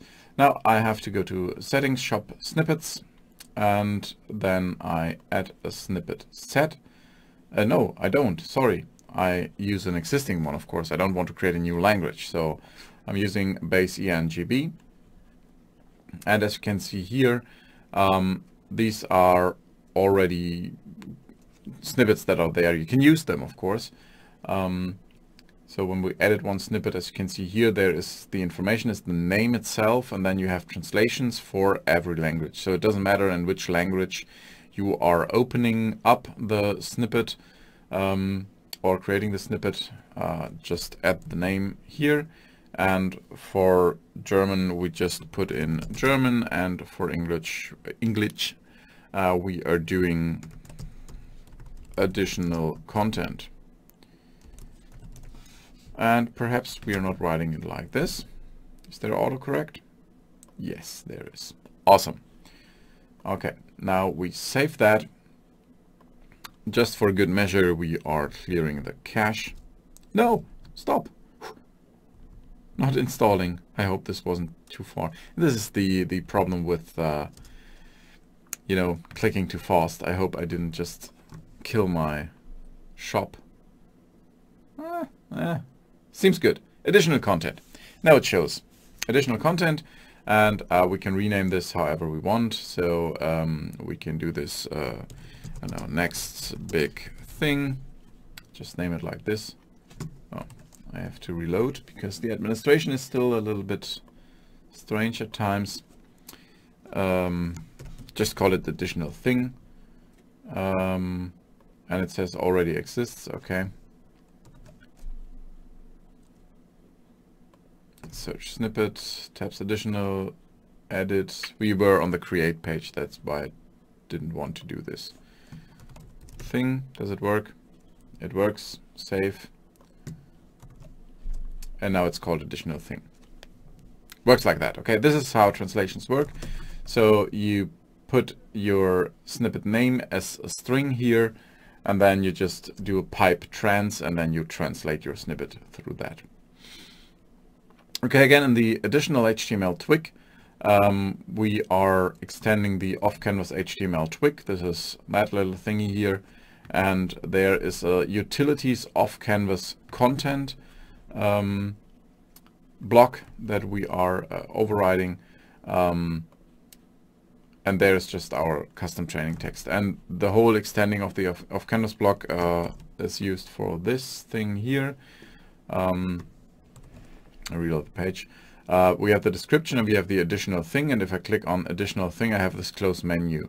In case when I'm not using this, I don't have the close menu. That's the whole reason behind this. But again, too much detail for the quick start. Okay, so now we worked with that. Let's take a quick detour into this storefront folder here and the public folder. Now, the public folder is a folder where most of the stuff inside is auto-generated. And this is auto-generated by Webpack. Webpack, again, is a default technology that is around for quite a time. So when I search for Webpack, this is stuff you don't need to know by heart, but you should have, at least you should have an idea what Webpack does. Webpack is a Node.js application. And what it does is it takes all your assets and streamlines, minifies, stuff like this. So you can look at the documentation here, but you won't have that much to do with Webpack, although you can extend the already present installation and do stuff with it, just as a heads up. Okay, so this is auto-generated stuff. So when I look at the public storefront CSS, Swag Training CSS, as you can see, this is minified stuff. Okay. And we have a JS, which puts out a Swag Training JS. And this is just default stuff, auto-generated, whatever. But where does it come from? Well, you already guessed it, I think.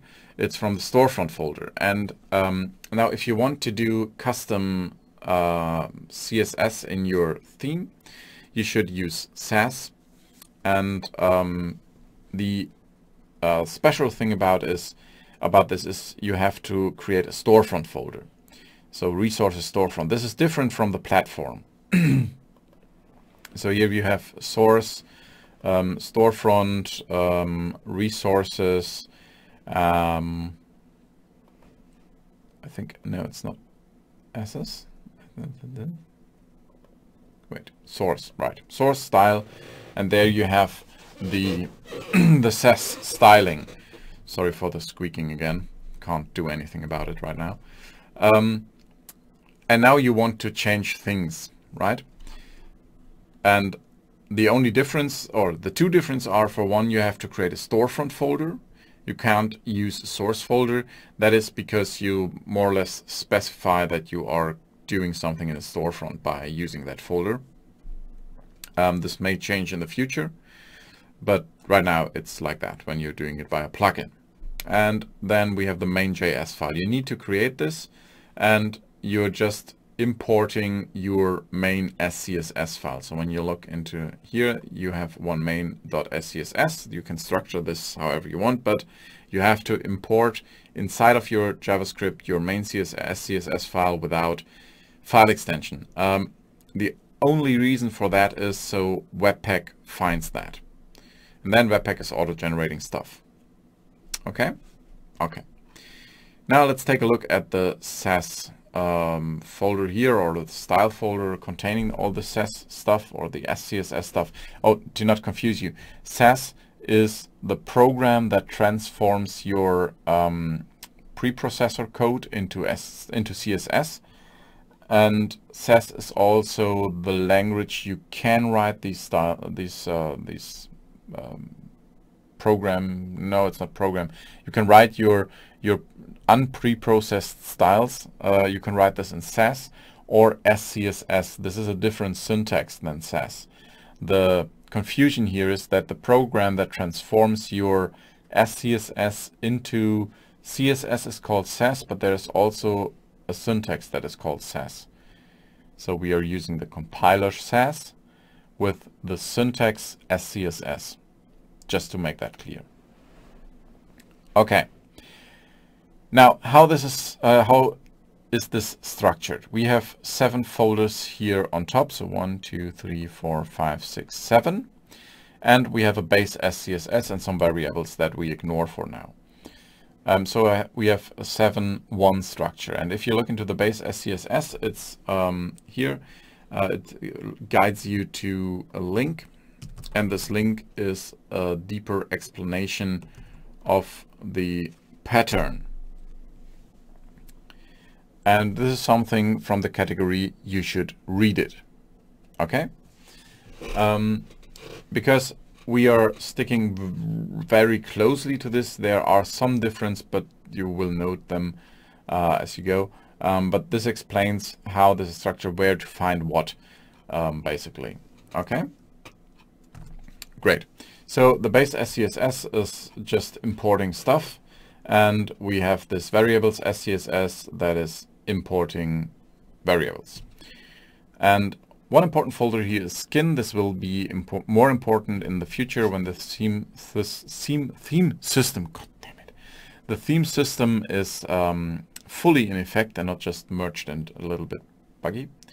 There is a Shopware skin, and this skin is something that you can override without affecting the main theme.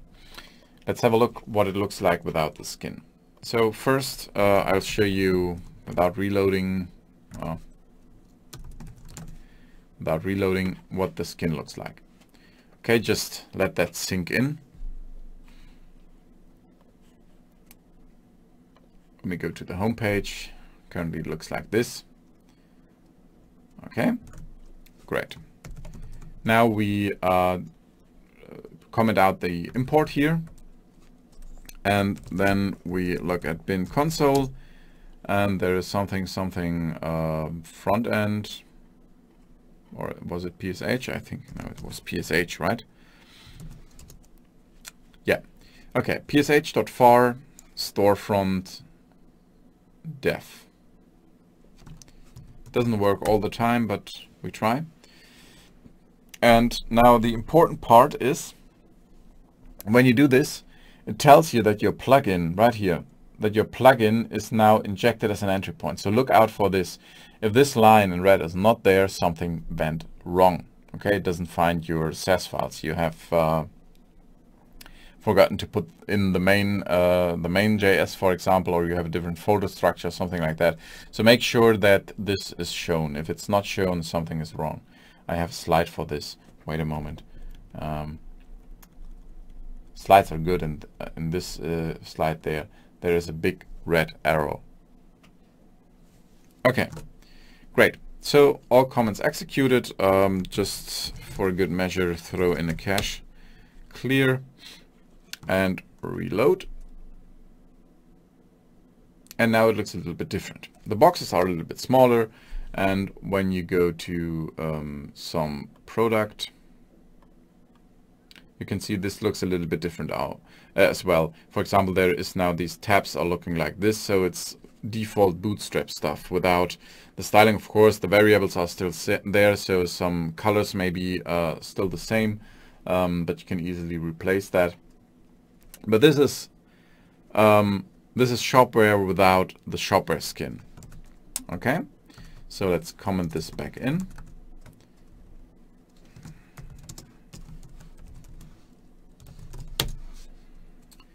Rebuild the storefront and clear cache.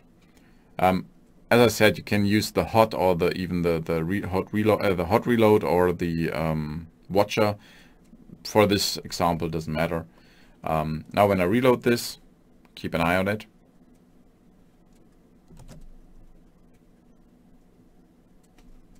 Looks not completely different, but noticeably it looks different. Okay, so far so good. Now, if you want to do stuff in your theme, as I said, then you have to create your own main SCSS, and you can import variables from the base theme that you are extending from. This is just a SAS shortcut. You use this squiggly line SCSS, and then you access the parent. In this case, we are importing this variable so that we can use border color, for example. And if I want to, I can set this to, let's say, red as well. And then I have to compile the stuff again, clear the cache, and then we have an updated storefront. One moment.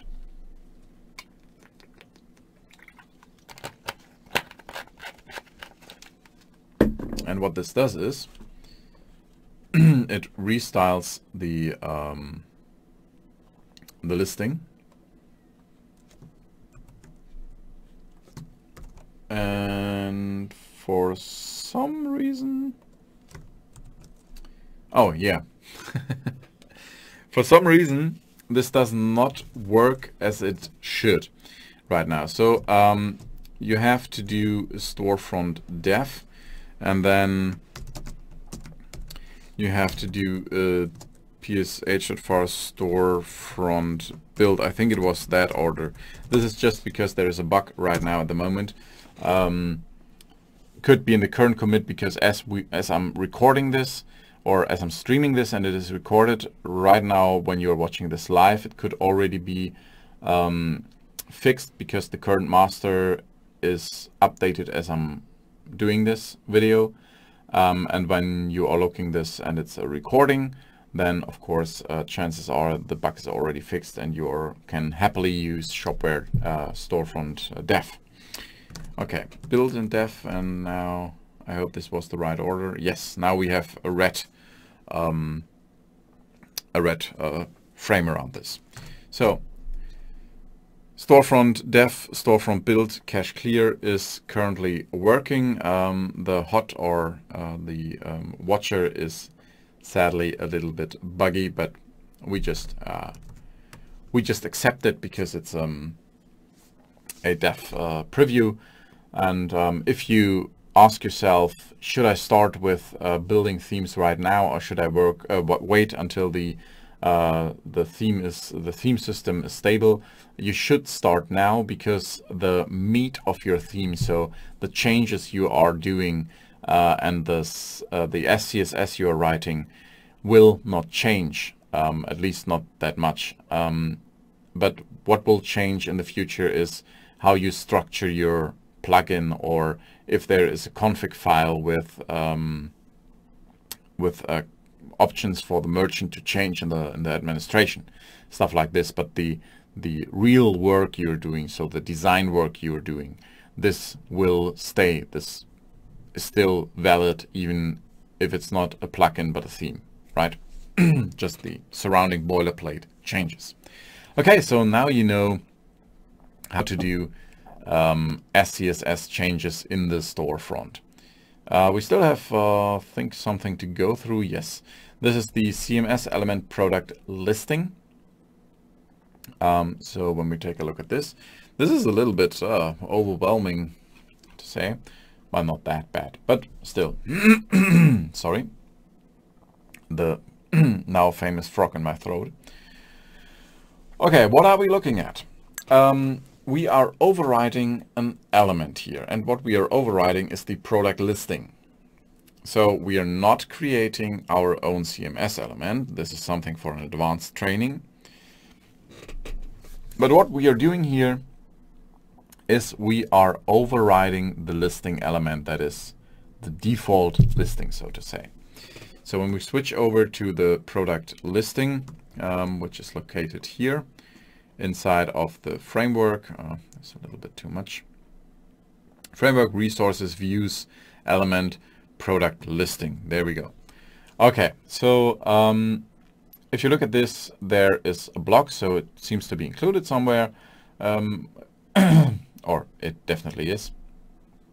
And there's something commented out. And this comment tells us what this search result is. In case you are a plugin developer that just wants to know how to do themes. One moment, I have to clear my throat.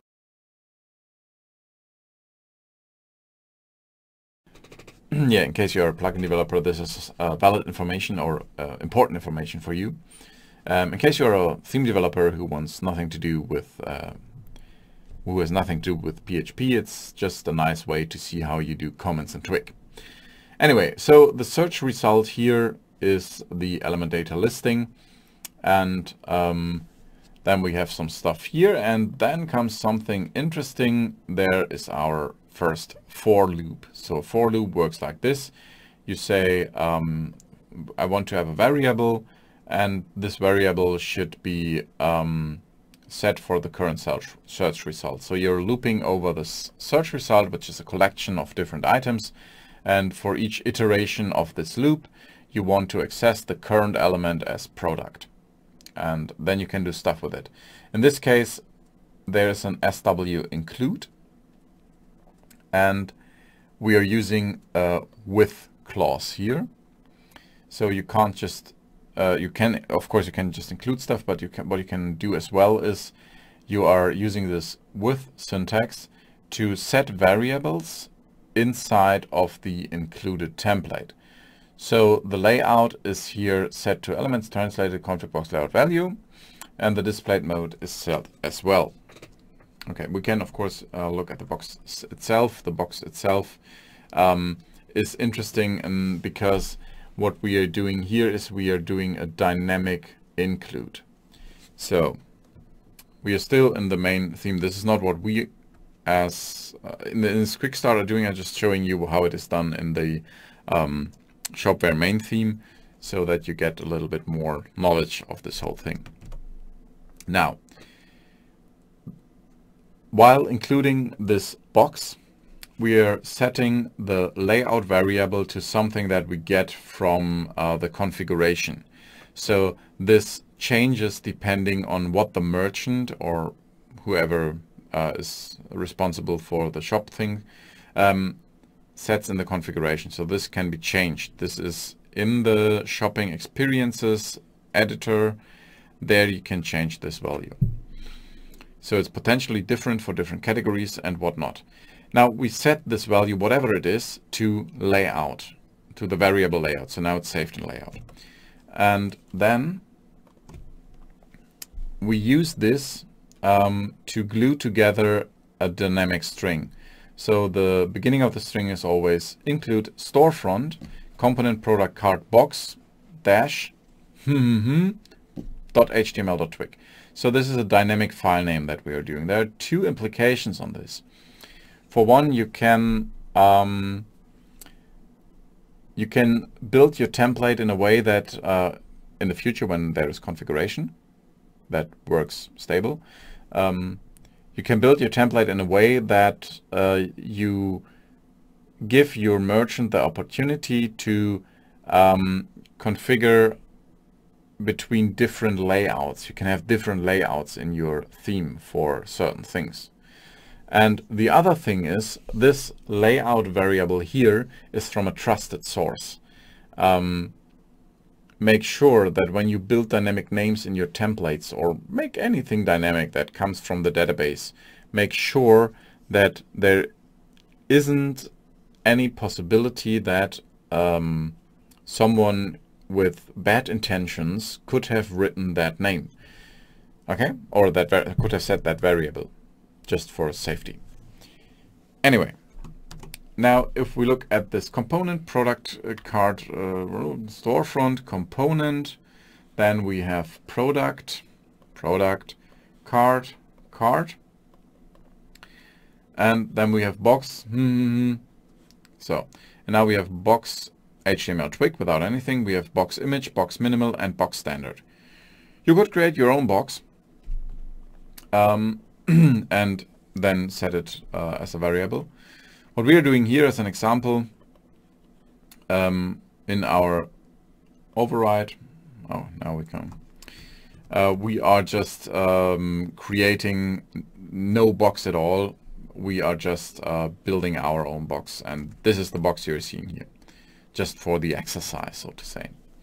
Okay, so no inclusion in our theme, we are just overriding it and done. That's why we are writing custom listing. Of course, we could do this as a translatable string as well, but you already know how to do translatable strings, so I don't have to explain it again. Okay. So since we do this for every product, we have access to stuff like a product cover media URL, for example. So this is always valid for the current product we are iterating over right now. This is what I said before. Always use the translated stuff. Do not use the name or the description directly, because then it always stays system language. We are doing a little bit of inclusion here. This is the price unit HTML twig. This will be much more easy in the future to work with this. Right now, you can see stuff like this. There is even a to-do for Oliver, our database specialist, or no, database architectural, whatever. It's Oliver. If you know him, he's a great guy. And he's a great guy if you don't know him as well. Anyway, this is a little bit complicated, and because of that, we are just including it. In the future, it will be easier to deal with prices. Just make sure you are not just printing out prices. Okay, if you want to print out prices, take a look at the price unit card and make sure you understand how this works, and then you can do it the same. We are doing a link to the front-end detail page, and this is interesting because we are setting a product ID here to product ID, and when we look at the route, we understand why we are doing this. Let's search in the platform route. No, I didn't want to do that. Okay, there is front-end detail page. There we go. When you look at this route here of the name front-end detail page, it wants to have the product ID, because of course you can't just show detail of what. Makes sense, right? Okay, so we want to give it the detail ID, and when you find a route like this, this is the actual variable name you have to set, like here. So you are using the path function, like the parent function, you know, just the path function, and the path function takes 2 parameters, or up to 2. No, actually more, but the first one is always the name of the route, and then you can you can just set the variables it wants to have. In this case, the product ID, and we set this to product.id, and that's it. Just so you know how to set these variables, right?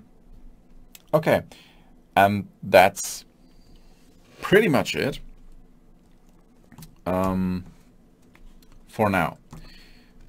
Okay.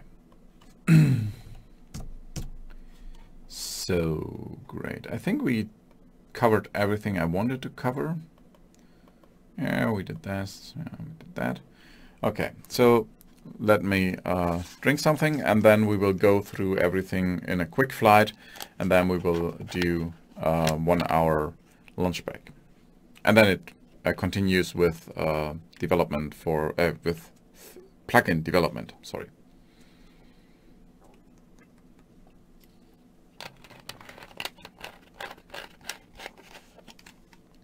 Okay, where are my slides? There are my slides. Quick flight, not that quick. Okay, first we took a look at the technologies we are using in the storefront, and for every technology you are seeing here, there is extensive documentation, and if you know these technologies, Shopware theme development will be a breeze.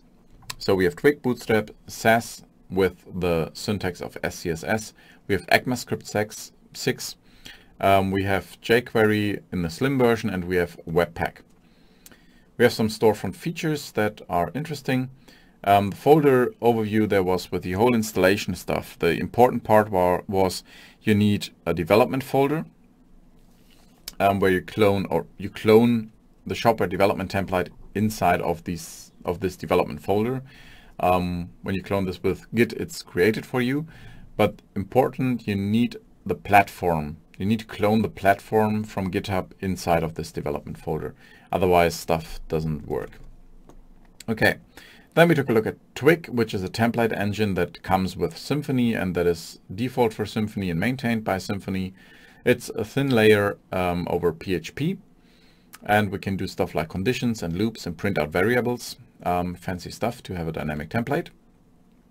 And we can use filters like raw or like it's shown here, truncate or upper, so you can change your text that you want to put output, that you want to print.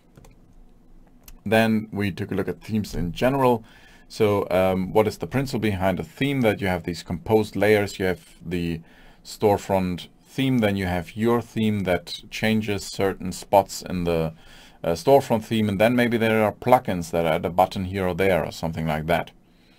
And you don't have to, and you must not copy the complete storefront template and then make changes inside of your copy template.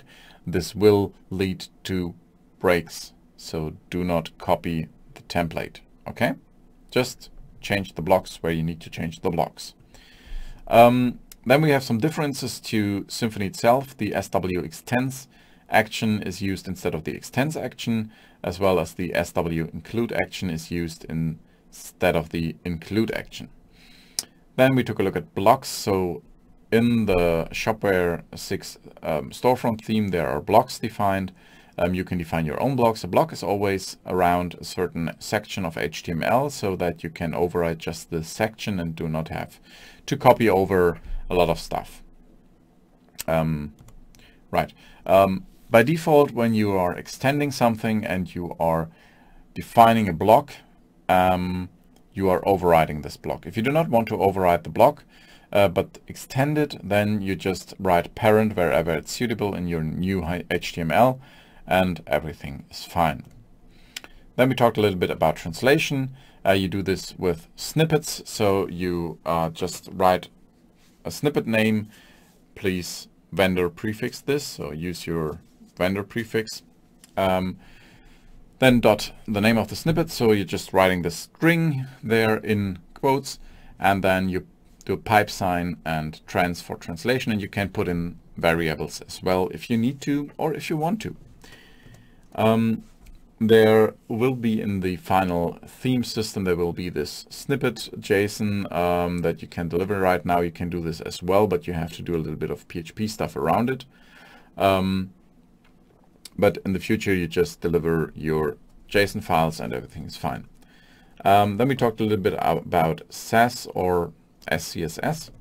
You can do simple stuff like just replacing variables with actual values in your CSS, or you can do stuff like mixins where you have a more complex block that is then filled with variable stuff that you put in there and replaced in the actual class that you're using in case you need it for different in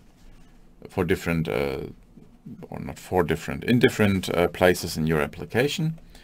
You can do nesting. That's for writing something more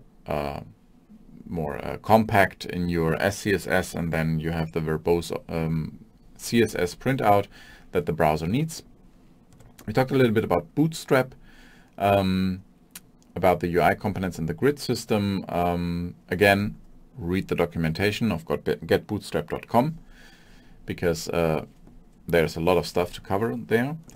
You have stuff like cards that's more complex than a button, but these are as well default Bootstrap things. So if you stumble across something that you don't quite understand the structure of in the Shopware HTML, chances are this is a default Bootstrap component, so look it up. You can see this like if the class is card, chances are there is a Bootstrap card, and there is. Okay, then we have again breakpoints, and we still do mobile first with min width. So everything you define is for mobile. If you want to define something for desktop, you then have to redefine or you have to define a media query and then override your CSS rules that were initially designed for mobile. We have a grid system with Bootstrap with 12 columns, and it's very flexible.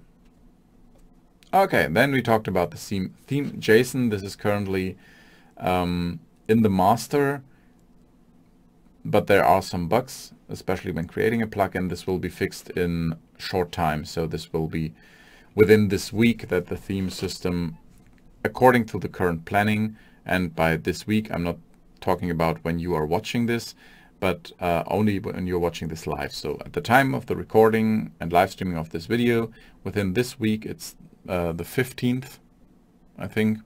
Yes. So should be this week. But anyway, it will look like this. So you can choose what to include, what not to include, and have a really simple configuration so that your theme is configurable in the administration, which is awesome. Okay, then we had some development commands. If you want to, you can now do a screenshot and print this out. Okay, and then I just did a little heads up when you are compiling your SAS with one of the development commands from the previous slide, then watch out for your plugin name. And yeah, this is basically what we are using to create a plugin and activate it. You can screenshot this again. Great. And that's it. I'm done with the theme part. Now we are doing a break until 1 o'clock for those of you who are watching this live. And then we will continue with plugin development. So see you then. Thanks for watching until now.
Hello, and we are back again with the Shopware Quick Start live stream.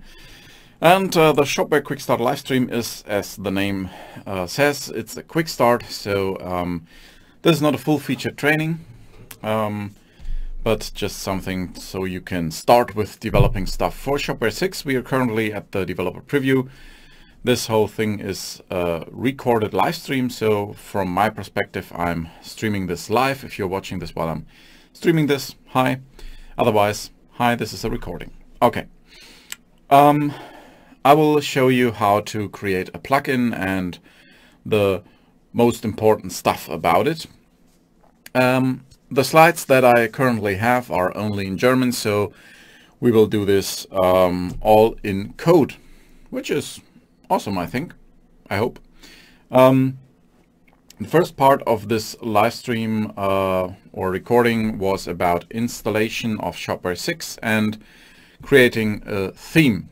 And now we look at creating a plugin, which we kind of did already because currently themes are or come with a plugin. Okay, so I prepared some stuff for you and we just jump straight into it and yeah, start. Okay, I'm here inside of my container, and there I am here. Oh wait. Okay, and here we are. I checked out the Shopware/development template, and I or cloned it, and then I cloned the Shopware/platform repository from GitHub right into the same folder. Then I did a docker psh.var docker start, and then a psh.var install. So now I have an installed Shopware instance, as you can see here, on localhost port 8000. We have an auto-generated thing. Okay. So as I said, I prepared some plugins. Generally speaking, if you want to create a plugin, you don't have to do this by hand. You can just use the psh.var command for this, or the bin console command. These are the two things that are used to do stuff with Shopware. The psh will be replaced in the future with a makefile or something similar. But for now, we have the psh.var. This is used, for example, to do the whole Docker stuff. Some bamboo stuff you will never need. And the storefront building. The second thing is we have bin console. So I'm inside my container, so I can just call bin console from Symfony. And there is a whole bunch of stuff that you can do as well. One of the more interesting things is DAL. It's not part of this, but you can create database stuff with it. Super awesome stuff. Okay. And there is a plugin section, and this is the part where we can create a plugin. So if I go bin console plugin create, let's just do this plugin create. Then I can put in a plugin name like swag quick start. And then my plugin is created. How can I see this? I can see this when I issue bin console plugin list and nothing shows up. Why? Because I need to refresh this. So with bin console plugin refresh, the whole list of plugins that is currently in the custom plugins folder is shown. And as you can see here, I have a shop finder plugin to show you around. Now, when I say the custom plugin folder, this is actually a folder inside of the development template and will be a folder inside of the production template. So every plugin, whether it is from the store or you created it yourself, will be in this custom folder according to the current plan, which may change in the future. Okay, great. So if we look at the code here, let me make this a little bit bigger. Okay, this is the development template, and there is a custom folder, a plugins folder, and there we have our quick start skeleton plugin that I just created.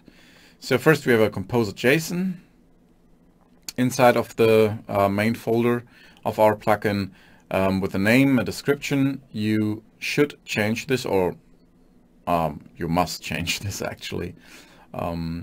Otherwise your plugin would be from the Shopware AG, which is not correct. It's not from Shopware. So use your own vendor prefix in the name as well, and then use a name that resembles your plugin name. So swag is the vendor prefix in our case because it's the Shopware vendor prefix, and then in this case it would be just quick start, and if it would be quick start 001, for example, you would use a hyphen or a minus sign instead of camel case. Okay, the description is up to you. Type has to be Shopware platform plugin, otherwise your plugin will fail silently because Shopware can't find it. License is up to you. Autoload should stay like this so that people immediately, who are familiar with the Shopware plugin system, immediately know how your plugin works and what they should do. We have some extra stuff like the Shopware plugin class should stay the same as well. Label again is up to you. Okay, this is the composer.json file, and currently there's not much going on here. So in the source folder we have a swag quick start PHP, and we have a resources folder with a config folder and there is a services XML. Now Shopware 6 is based on Symfony, and what that means is that with Shopware 6, if you know Symfony, you know Shopware 6 to a certain extent, because we're not using Doctrine ORM, but we will get to that later. Okay, so far so good. So this is basically just a bundle, a Symfony bundle. Your plugin is a Symfony bundle. Of course, as you have noticed, the type is Shopware platform plugin. This is because we have to do, actually not we are just doing, but we have to do some things different than plain Symfony bundle.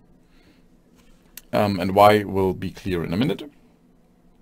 Now when we get into the swag quick start here, it's just an empty class that extends plugin. And plugin, as you can see from the use statement, sits inside the Shopware core.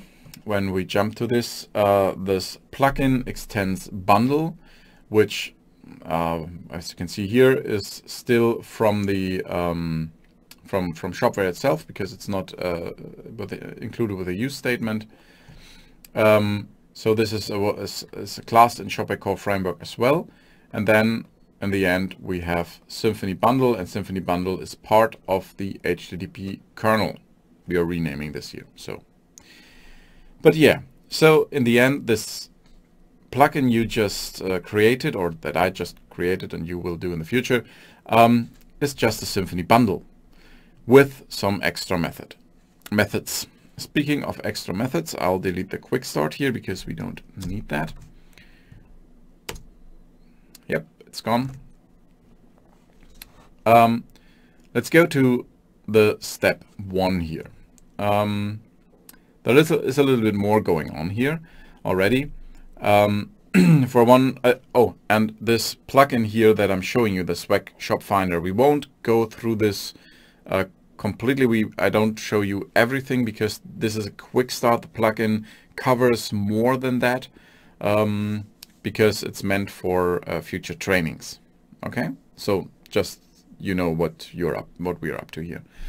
Okay, so composer.json is a little bit more, and this is because we are using tests here. Tests are good. If you're not testing, you should start testing. Okay, so we require a PHP unit here in a certain version. We have a label and a description, and the rest is basically the same that I just explained. Of course, we have a composer lock because now we have PHP unit, and PHP unit comes with a bunch of dependencies. Nice. If you do something like that, make sure it's a required dev. Okay, so you don't have PHP unit as a dependency in your actual shop or in the shop of someone who buys your plugin. That would be rather bad. Okay, then we need, of course, the PHP unit XML this, but this is basic testing stuff. Right, you have this vendor PHP unit stuff that just executes the tests. The testing is something we won't cover here. That does not make it less important. It's just too much. For that we could fill the whole day with testing and how it's done correctly. It's documented as well, as far as I know. Otherwise it will be documented depending on whether you watch this live or as a recording, this video. Just make sure you test your stuff, okay? Saves all people involved a lot of headache. Now, if we look in the source folder, this is step 1, as I just said. I will guide you through the whole plugin process, and I will tell you what the plugin is about in a moment. Now, as I said, there's a lot more going on here, or a lot more, something more, because we have something in the core with Shop Finder, and we have something in the services XML as well. Maybe a comment. We will see this in a moment. Now, what are we aiming at? What is the purpose of this plugin we are creating? What will it do? Well, we are not creating it, but you know what I mean. Spec Shop Finder is an example plugin that you would never program like this in the real world, because you'll see in a moment why. What it does is in the footer of your shop, so talking about this thing here where the service hotline lives. Oh, no, cancel, sorry. Yeah, where this lives, there will be a listing of, I think, 5 offline shops of yours with an address where people can actually go to and buy things. Yeah. Okay. Now, since we're not doing any administration stuff here in this quick start, and in the training we are not doing administration stuff as well. So how this works is you auto-generate random shops, offline shops, via a faker, and then it's just displayed in the front end. And again, this plugin is there to show you the basic principles of plugin development, and not to be a meaningful addition to the Shopware, to Shopware as a platform. Okay, so in the end, you will auto-generate some shops via an API route. Then you can configure in the backend whether shops are shown or not. And if this is enabled, then here in the footer, there will appear some faked offline shop addresses. Okay. So what do we need to do this? The first thing to do this, to create shops, is to make something known to Shopware that is a Shop Finder entity. We are calling this thing Shop Finder because, you know, you can find a shop in your city, for example. That's the idea behind it. Okay, so we need some kind of entity. Luckily, Shopware has a database. Completely surprising, I know. And I will show you now how to create an entity. So in this resources folder, config lives the services XML. We're not using this right away, but this is the, if you know Symfony, you actually know this. This is the main entry point for your application, or the second entry point for your application. You can see in this, or Symfony looks in the service XML to know what to do with your classes you're giving it via your bundle. This is the first entry point, and the second entry point is this one, the main PHP file of your plugin. Okay, so with that said, yeah, I will tell you why this is extending from plugin later on, and why it's not directly from Symfony bundle. But let's have a look at how entities are defined in Shopware. Now, there is a folder core here inside this plugin. Why is that?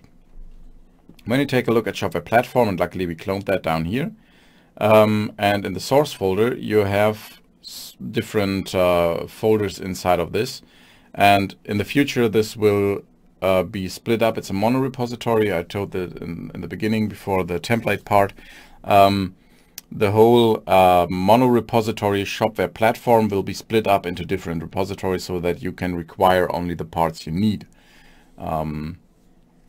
Currently it's only this big mono repository, and it will be developed in this mono repository. So we are developing inside of this repository, so your pull requests have to be on this mono repository platform as well. And every time we release something, or there maybe even on each commit in the master, we will figure that out. This will be pushed to read-only repositories as well. Okay. Now, inside of this, there's a core folder, and entities are, of course, defined in the core.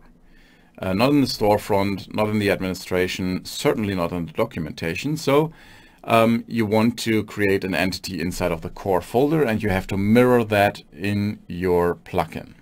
Okay, and it's always a very good idea to mirror the folder structure of Shopware 6, even though you don't have to do this always and all the time. But when you do this, people will find it easier to work with your plugin, to extend it. And as you may know, the guy who has to extend your plugin may be you in 3 months. So stick to the Shopware folder structure, and you're doing yourself a favor. Now in the core folder here, there's a content folder. And as you can see here, there's a lot of stuff inside, and these are basically all model definitions. So we are putting our model definition in content as well. Okay. Now what's inside content? There is a folder Shop Finder, because we are calling our entity Shop Finder or our plugin Shop Finder, so makes sense. Now this is a definition for Shopware 6, or a model definition. Let's call it a model definition. We are not using Doctrine ORM. I already said that.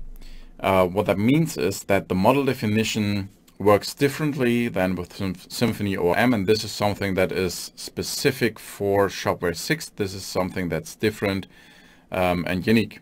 So something you need to learn, especially for Shopware. First, why we are doing this, why we're not just using ORM.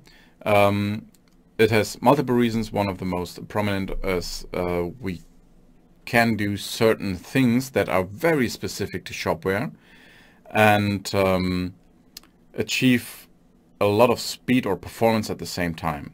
So by using the DAL instead of the ORM, DAL is short for data abstraction layer, we are faster than we would be with Doctrine ORM, which itself is an awesome system and a fast one as well. But since we have some special requirements that are too specific to give them back to the Doctrine ORM community, we are doing this thing in a DLL. We're using Doctrine, we are just not using Doctrine ORM, just to not confuse you.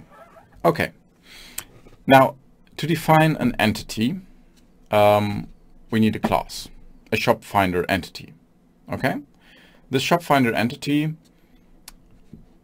needs certain things, the fields that you work with in your code. So the Shop Finder entity is the class and later on the object you're working with in your code. Okay, this is the first part. The second part is you need a definition. The definition is the part in your, let's call the whole thing model for lack of a better word. The Shop Finder definition is the part where you define your database. So you make known to Shopware what your database looks like. This is something we are not using an ORM here. This is why we are not calling it an ORM, because there is no auto reading of any database tables and then auto generation of the model or anything. No, you have to define this by hand. Period. Now, the entity definition has some fields that you have to implement yourself. It's the entity name, the entity class. So what class? It's just a class constant. The collection class, I will get to this in a moment. And then you have to define your fields. This is the most crucial part here. Well, they are all crucial. Oh, well, yeah. Okay. So, and we want to do it like this. We want to have an ID field. We have an ID field, right? We want to have a field if it's active or not, the current shop. I want to have a name for the shop, and shop means offline shop here. We want to have a street, a postcode, city, URL, telephone. Then we want to have just a long text field with the opening times. We want to have a country ID where this shop is located, in which country. And then we need a country definition and many-to-many association. I will show you that later. So yeah. And we want to require some fields. We want to require name, street, postcode, and city. Okay, this is just, we do not have to do it that way. This is just what we will be doing. This is how our table and our model should look like in the end. Okay, so fun times. The last thing is we need to create a collection class, and the collection class is used by Shopware to create a collection instance of your entity. That's it. Nothing fancy here. It's a collection of your entity. So the only thing you need to do here is you need to provide the class that this collection should contain. This is your entity. So it would just be ShopFinder entity class. You have, because this is a collection, you have some convenience methods like the iterator. You can say first class, stuff like this. This is pretty straightforward. Right, so this is our setup on the model side. You just need these, or just you need these three for every model you are creating, right? Okay. In the services XML, we need to register the entity definition. So there is a Shopware entity definition tag that we need to use, and we want to do the swag shop, or we want to add the swag shop finder entity. So this is basically the last part of this whole thing. You defined your entity inside of core content, and now you need to register this entity in the service container.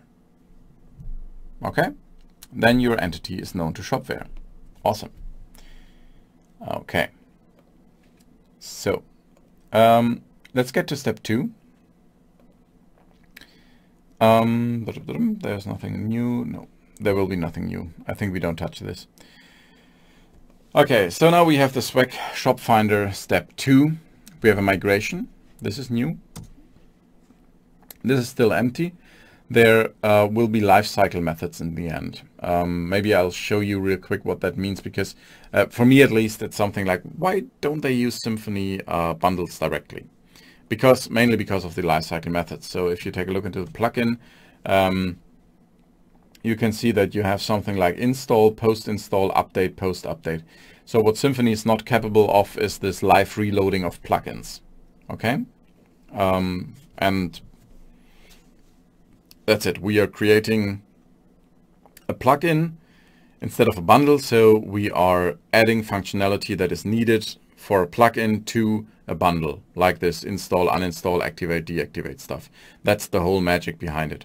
Well, not the whole magic, but the important magic. And in the end, it's not magic. You can just look it up in the source code. It's all there. And it's not that complicated. Okay. But a little detour.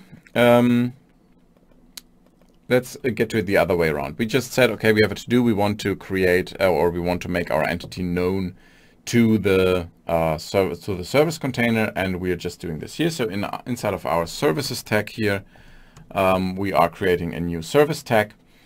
The ID is swag shop finder step 2 now, because, you know, different plugin step 2.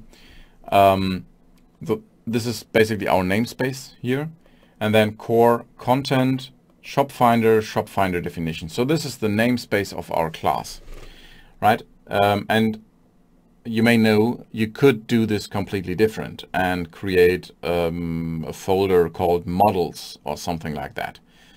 please don't do it, because when you stick to the Shopware 6 folder definition, then everyone finds his way around. Okay, great. Now, as usual with Symfony services, you can set a tag name or a tag with a name, and then Symfony knows what to do with that. The name here is Shopware Entity Definition, and the entity itself is Swag Shop Finder. Okay, so with that entry into the service container file, services XML file, the service container actually knows your definition and loads it. And then it's known throughout Shopware. Okay, let's have a look at this now filled thing here. The thing that is our entry point is the shop finder definition here. So let's take a look at this. And there is a lot going on now. We give our entity a name. It's Swag Shop Finder, and we have to use this name then in the services XML, right? Okay. Then we get the entity class. This is Shop Finder Entity, the file down here, : class. The collection class, same thing, the Shop Finder collection. And this is why this is the entry point for Symfony, right? Now it knows which entity belongs to this definition. Of course, you could name that differently, but again, please stick to the schema, okay? Then you have the Shop Finder collection class, and this is the define fields method here. And you return a field collection, in this case as an array. And this field collection, if you look it up, is inside of the data abstraction layer in the core, or in the framework, yeah, core framework. And what we're doing is we are basically telling Shopware 6 how our table looks. So we are creating a new ID field named ID. Now, what is an ID field? An ID field is a UUID field. We are not using integer as IDs in the database. It's a UUID, which is saved as binary. And when you look this up, you can see this is in the fields folder inside data abstraction layer. And there is every field you can imagine. Okay, great reference. Oh, no, wait. Not every field you can imagine. Every field that is implemented in Shopware 6. Whew, little difference. Okay. Yeah, right. Then you can add flags like the required or the primary key. When you go to this is just for the SQL generator. This is just a flag, and inside of the field folder in the data abstraction layer, there is a flag folder, and there are all the flags that you can use. Okay. This is already or will be documented in docs.shopware.com, but this is always up to date here because it's the code you're using. Yeah, so I show you how to find this in the code. Then we wanted to have a new Boolean field. This is just a new bool field. Yeah, string field with name, street, postcode, city, URL. We are doing the required flags here for the fields we want to have required. And then we have a foreign key field. So what we are doing here is we are mapping the country definition. So we are putting a country ID in our database, and this maps to the country. Okay? I think this is understandable. Yeah. If it is not, you need to polish your SQL knowledge. Sorry. Okay, then we have a many-to-one association field, which is basically the other way around. We just need to get the country definition to load stuff like name and things like that. Okay, so this is basically what our table should look like. And we do this, or we create this table by adding a migration. Let's have a look at the collection. This just now returns the actual class constant for Shop Finder entity, and the Shop Finder entity itself just has all the fields defined with getter and setter. That's it. and you're using the entity ID trait here. If your table has an ID, then use this entity ID trait from Shopware, where you just have getter and setter for ID, and the only special thing it does is this unique identifier that this is set. Just use it because otherwise you would have to write this yourself, and since almost everything needs an ID, it's something that's always similar. That's why we have a trait for that. Okay. And as I said, the rest is just the fields we just defined and getter and setter for that. Okay, the interesting part is now how does the migration look? And oh, there is no migration, but there is a little to do here, and this is the actual command to create a migration. So you don't need to create the migration by hand. Okay.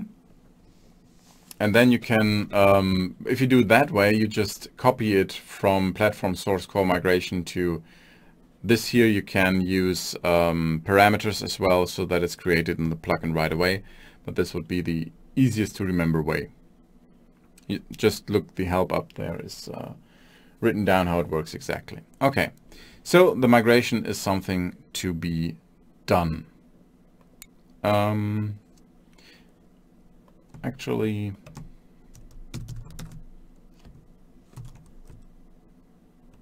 I'm not sure if this is how it works. Yeah, right.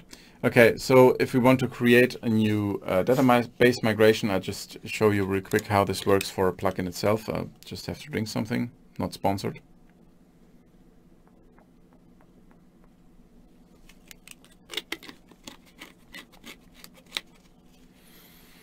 Okay, the two main things you want to use here is plugin. So you can just put in your plugin name and it automatically uses or creates the migration at the right place.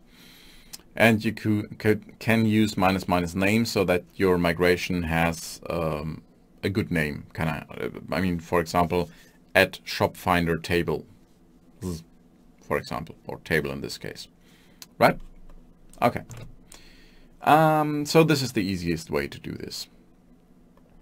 Okay, we are very fast today because I don't have any slides. This may be a rather fast second part. But anyway, step 3. Step 3 is first the migration. So now we have our migration. After creating this, it always has this timestamp here. This is why it's good to actually create it via CLI and not by hand, because then you automatically get the timestamp. And the timestamp then is used to get the order in which the migrations should be executed. In case you don't know what a migration is, I think you do, but just in case. A migration is a PHP file that executes HTML as, HTML, sure. A migration is a PHP file that executes an SQL statement as part of a setup process of an application. And when the application changes, a new migration based on the already present migrations is created. So you could theoretically go back in time and recreate a database structure from, I don't know, 2 weeks ago by executing all the migrations up to this point.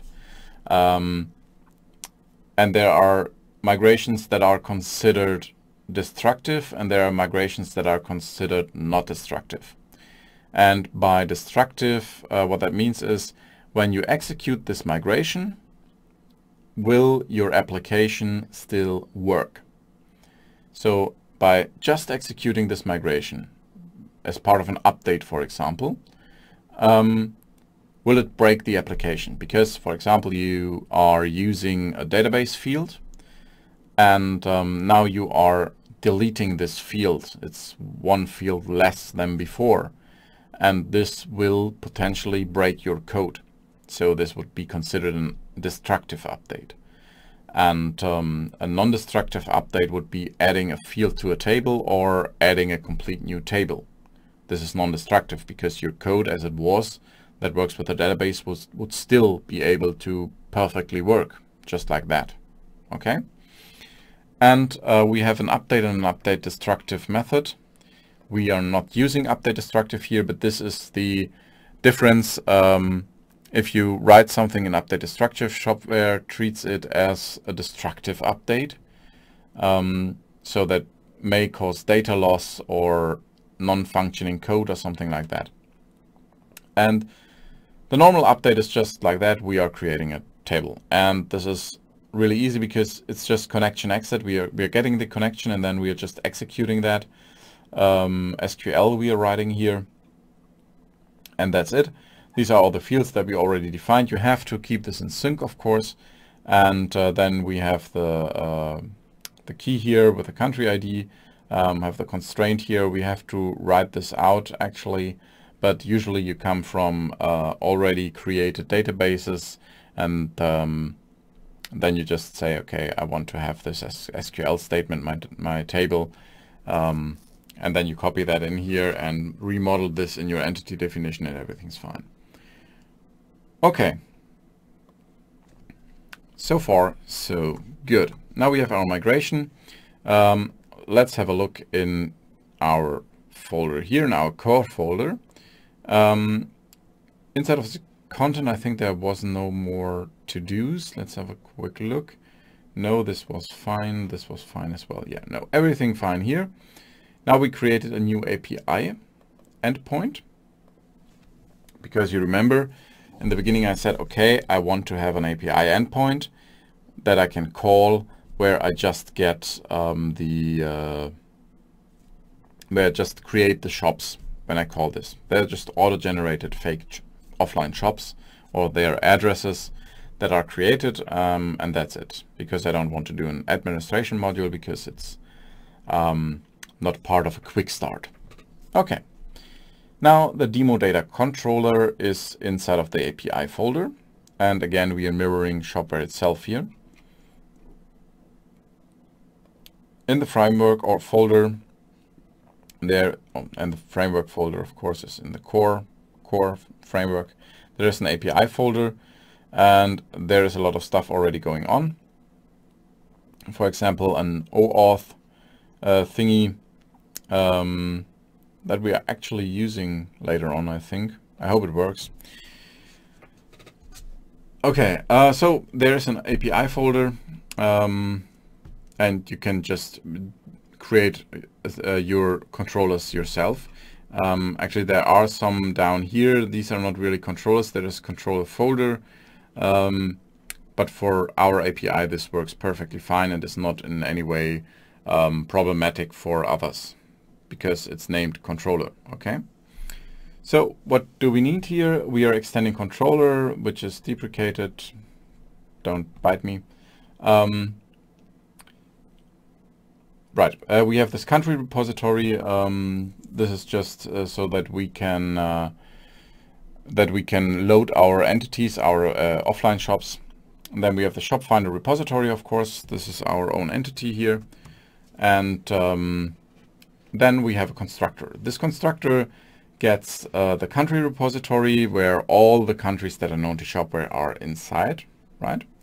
And the shop finder repository, where all the shop finder offline shops are inside. And this is in the constructor and is injected via the service container. Injected via the service container, you ask? Right. Inside of resources config services XML, we have to register our controller. Okay, because again, this is our main entry point for our Symfony application, so we need to register the controller so that Shopware can do something with it. But this is later on.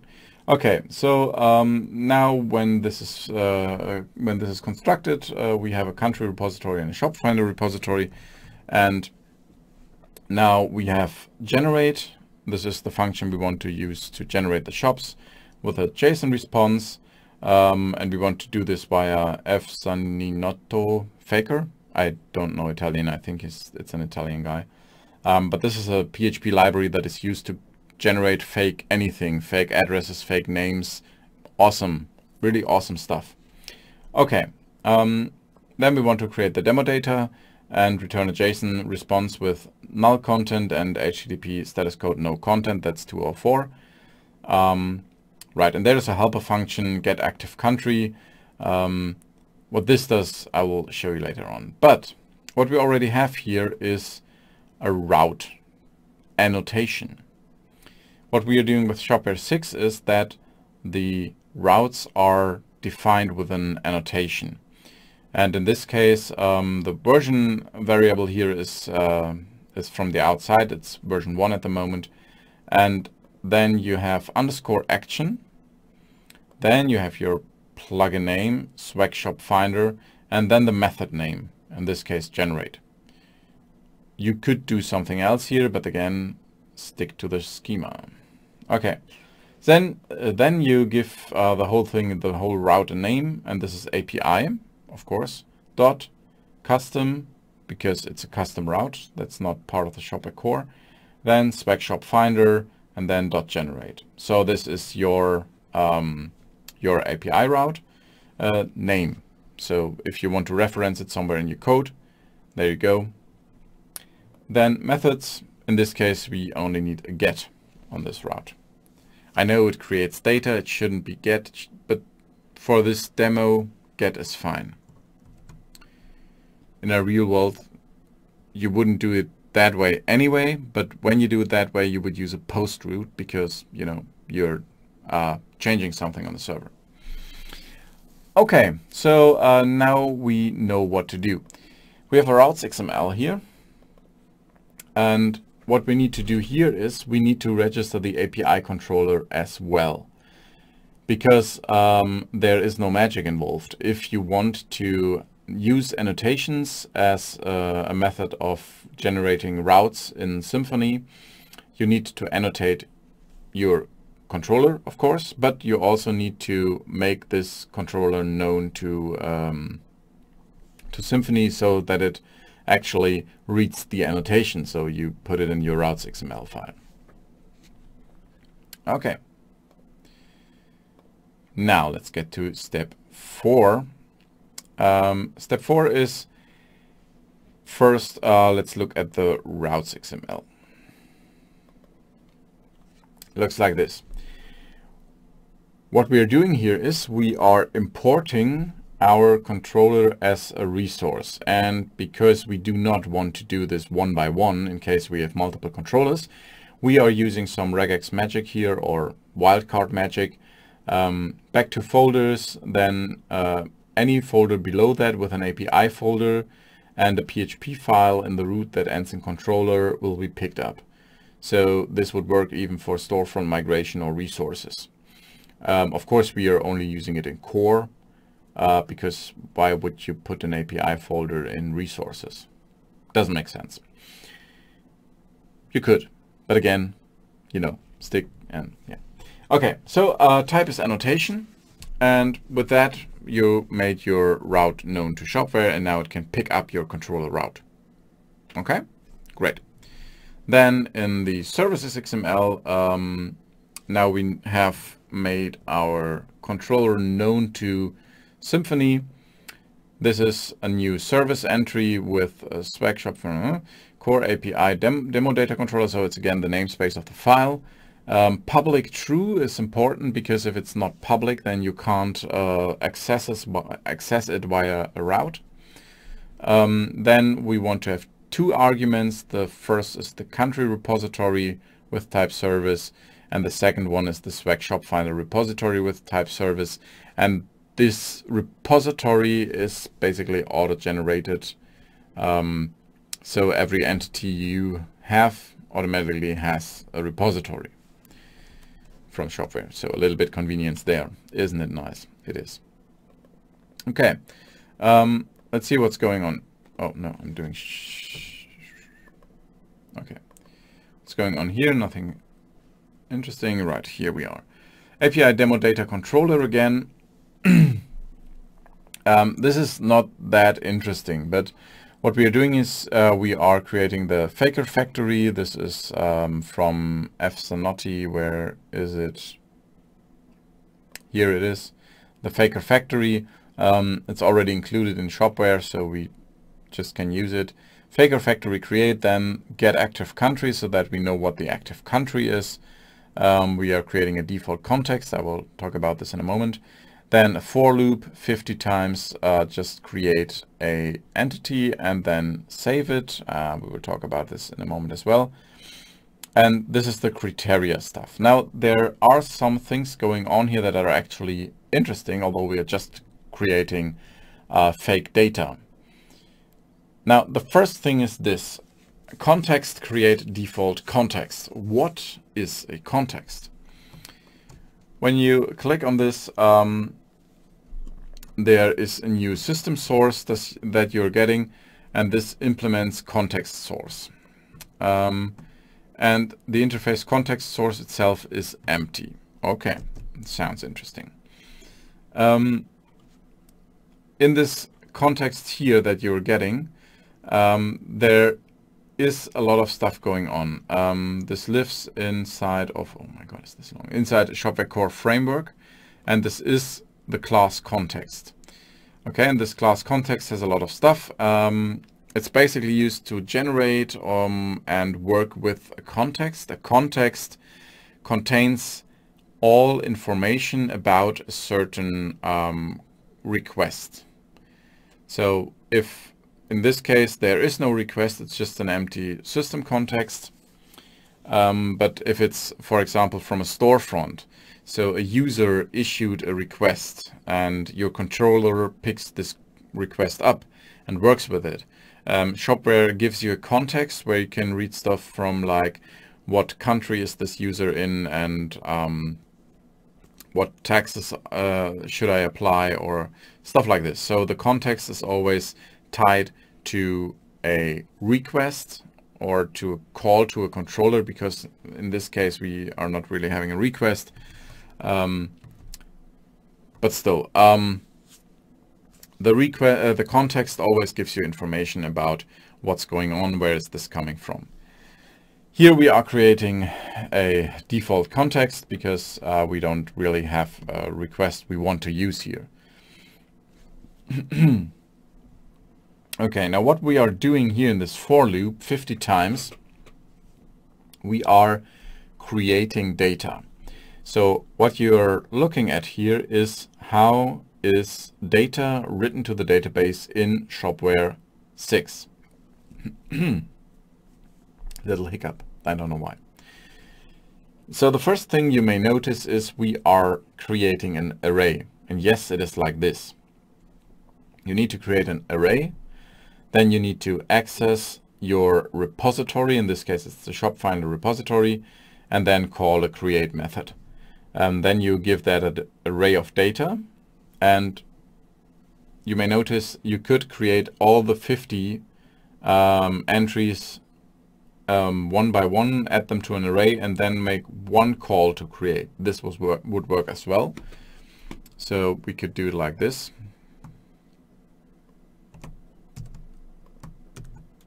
Oh, I did something wrong.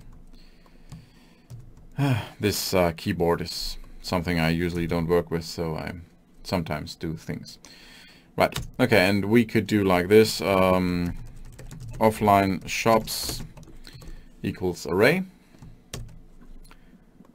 And then we just go, okay, offline shops, new entry equals this. And then in the end, we are just putting in the offline shops, and it's generated or it's created as well. Both things work, but still stands you need to create or to create data via an array. This may be a little bit unusual at first, but this is one of the things that gives us a huge performance boost in writing. Yeah, so it's no problem to do it like this because, hey, performance.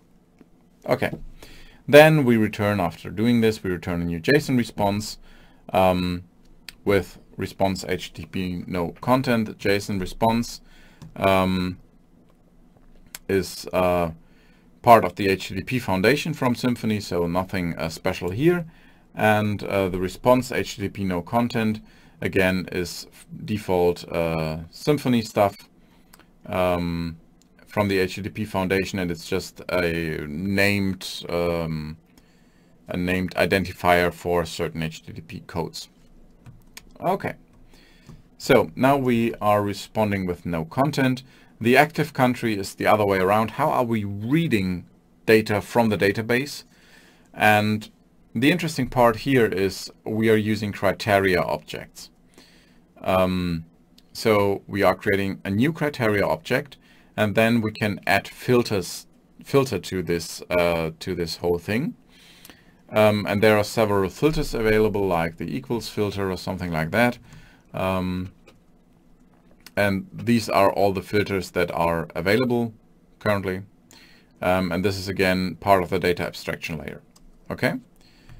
So in this case, equals filter, because we want to have active 1. Okay. And then we set the limit to 1. And with that, we are getting the first active country that's available, because it's demo data and we don't care. But we could add multiple filters, do an and or stuff like this. And this criteria object then, which is currently completely agnostic, is then added to the search that we are performing on the country repository. Again, the DLL is extensively documented on docs.shopware.com. So this is just a quick start. The whole documentation is on docs.shopware.com. Okay, now context here is just create a default context, because we don't have any context.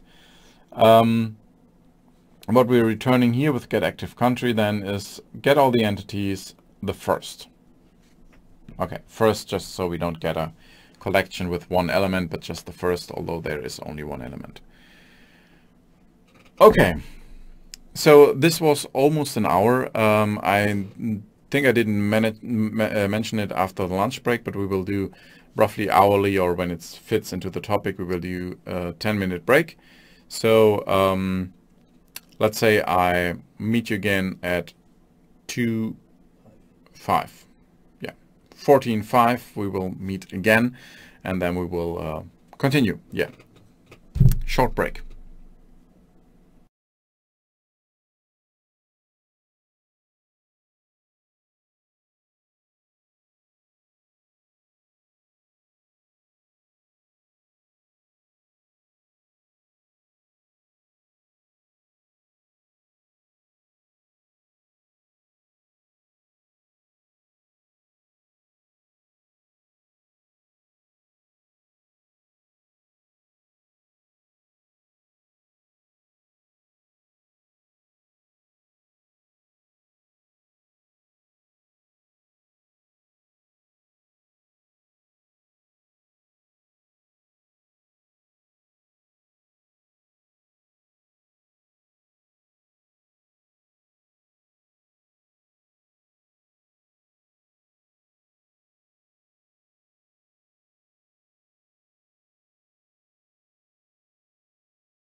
Hello, and we are back again with the Shopware 6 Quick Start. So now we know how to write to the database and we know how to read from the database. Of course, this works the same for default Shopware repositories. This is just the way you work with a repository in Shopware. Okay, so I think we covered everything here. The migration is still the same. Great, awesome. Now, one new thing is the configuration file here, and we want to do something with it. The configuration file config.xml is used to auto-generate a configuration for your plugin in the administration. So by adding some XML here, you get a configuration in the administration, which is awesome, isn't it? So we want to add a card with one input field to enable or disable the shop finder in the front end. That's it. Okay. So let's take a look at Swag Shop Finder step 5. Source, I think we did not. Yeah, this is something we have to do. Now in step 5, in the next step, this is just the to-do. What we want to do is we want to uninstall our table when the plugin is uninstalled. Because what we did in step 4 is we have a migration, and this migration creates a new database table. Now when the merchant chooses to uninstall our plugin, of course we are good programmers and we want to remove our table. This is where we will do this. So in the uninstall method, and this uninstall method is one of the lifecycle methods that you get automatically by extending from plugin. You get an uninstall context, and then we will implement the actual uninstall method where we delete the table. Now we have a storefront subscriber. I think we actually have this in step 4 as well. Oh, I jumped over this in step 4. Let's get back to step 4 to see the to-dos. Because what we need to do is, I just forgot that. What we need to do is, of course, if we want to put out data in the front end, we need to have a way to add this data to the template, right? So right now there is a Shop Finder repository, which is nice, but this Shop Finder repository has data. How do we make this data available to the front end? Because the front end is disconnected and stuff like this, you know. So we need to make this available. And we do this with a subscriber. Why? Well, to show you how a subscriber works. A subscriber implements the event subscriber interface. So what we want to listen for is the footer rendered, or we want to hook this event. So there are no hooks in Shopware 6, okay? But we want to listen for this event. And if this event occurs, then we want to add our data to the current data set. And in Shopware 6, there is a page object that is available for each page. So for the checkout or for a listing, there is a page object. And this is composed of smaller objects that represent smaller parts of the page as an object. For example, there is one of those smaller objects that represents the footer, and these smaller parts are called pagelets. So you have a page that represents a page. This is relatively easy. And then you have smaller parts that are called pagelet that represent certain parts of the page. And these are, of course, reusable to a certain extent. So in the footer subscriber, what we need is we need a system configuration service to see if one moment,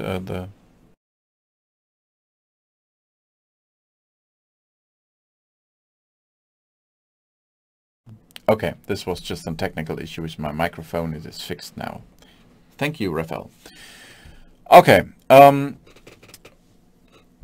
I can just, the microphone is leaning against the monitor, and it tends to do this again. One moment. Better now. Okay, right, back to topic. We need the system configuration service to determine whether we should add data and show data or not, because we want to have this little configuration switch in the backend. Sorry, in the administration. Shopware 5, it's called backend. Sometimes I mix that up. And of course, we need the shop finder repository, the shops we have created, you know. Then this is a basic service definition. So here we have our constructor, and we are injecting these two services here, or the repository and the service. And then we have get subscribed events. This is because we are implementing the event subscriber interface, and the get subscribed events then is used by Symfony to get the events we want to listen for, so that we can that our events can be called at the right time. Then I want to have a method onFooter loaded. This is just the method that is executed when the footer pagelet is loaded, and we want to check the plugin configuration. Otherwise, and if we are enabled, we want to fetch the data and then add the information as an extension to the pagelet. Then we have the fetch shops, where we just fetch the active shops, and the countries, of course. That's why we have a to-do here. Don't forget to load the associated countries using criteria at association. Okay. Again, this is all documented on docs.shopware.com. Okay. This is just a quick start. Okay, back to step 5 here. There's our footer subscriber now implemented. The get subscribed events gets the footer pagelet loaded event, the class constant here, and then the method that should be called in our class, which is on footer pagelet loaded. Now, before we get into this, let's have a look if we can find this. Inside of core, there is footer pagelet loaded event. What am I doing wrong? Oh, of course. Yeah. It's in the storefront. It's a storefront event. And as you can see here, the class extends nested event. And if we open this up and see where it is, it's inside of pagelet footer, and there's an event. So what does not work here is to just look up something, and then you get a list for all of files that are implementing this. Like we can do this with the fields for the DAL, for example. And we do not have a list yet to show you this. What we can do is we can look for extends nested event. Then we get a lot of events already. But there will be a list in the documentation of all events that are available in Shopware 6. It's not there yet, so you have to look this up yourself. It's not the worst thing when you are trying to get started with development, because this way you have to look up the code, but of course it's not convenient, and this is not what we want. So in the future there will be an extensive list of events that are available for you, so that you can search them in the documentation and filter them. Okay, but for now we just accept that there is a footer pagelet loaded event. This is true for all pagelets, of course. And what we're doing here is we are accessing system config service, the thing that we got injected. And we are looking up our plugin, Swag Shop Finder, then config, and then show in storefront. And this show in storefront, we defined this ourselves in the config XML, because what we are adding here is a card. It's really just the tag card with a title, and this is in our base language, in our system language. It has to be there. And then we can add translations, like in this case the German translation, which would be a Grundeinstellung. So we can add multiple titles. The first, or the one that does not have a language attribute, is our base language, our system language, and then we add translations for this. And then we can define different input fields with different types. They need to have a name. This is the technical name, the name we are using. In this case, it's show in storefront. This is the name we are using in the code, like we are doing in our footer subscriber. Then we have a label, and this can be translated as well. Okay, so this is why we are using this here, plugin, config, and then the name we just defined in our config XML. And if this is false, right, there's an exclamation mark. So if this is false, then we just do an early return and add nothing to the page. So when we are at this point, line 47, then we already know that the shop owner or whoever configured in the administration wants to show that stuff in the front end.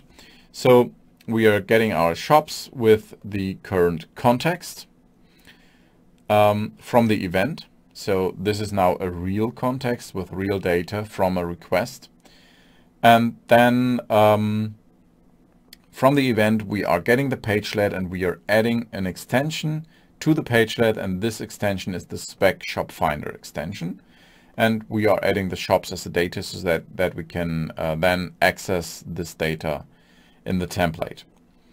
The fetch shops now works pretty similar. We are creating a new criteria. We are adding an association. This is important because we want to load the country data to display stuff like it's located in Germany or Spain or whatever. So this is why we need to add this association. Otherwise, the data would not be loaded, but just the ID would be present. Okay.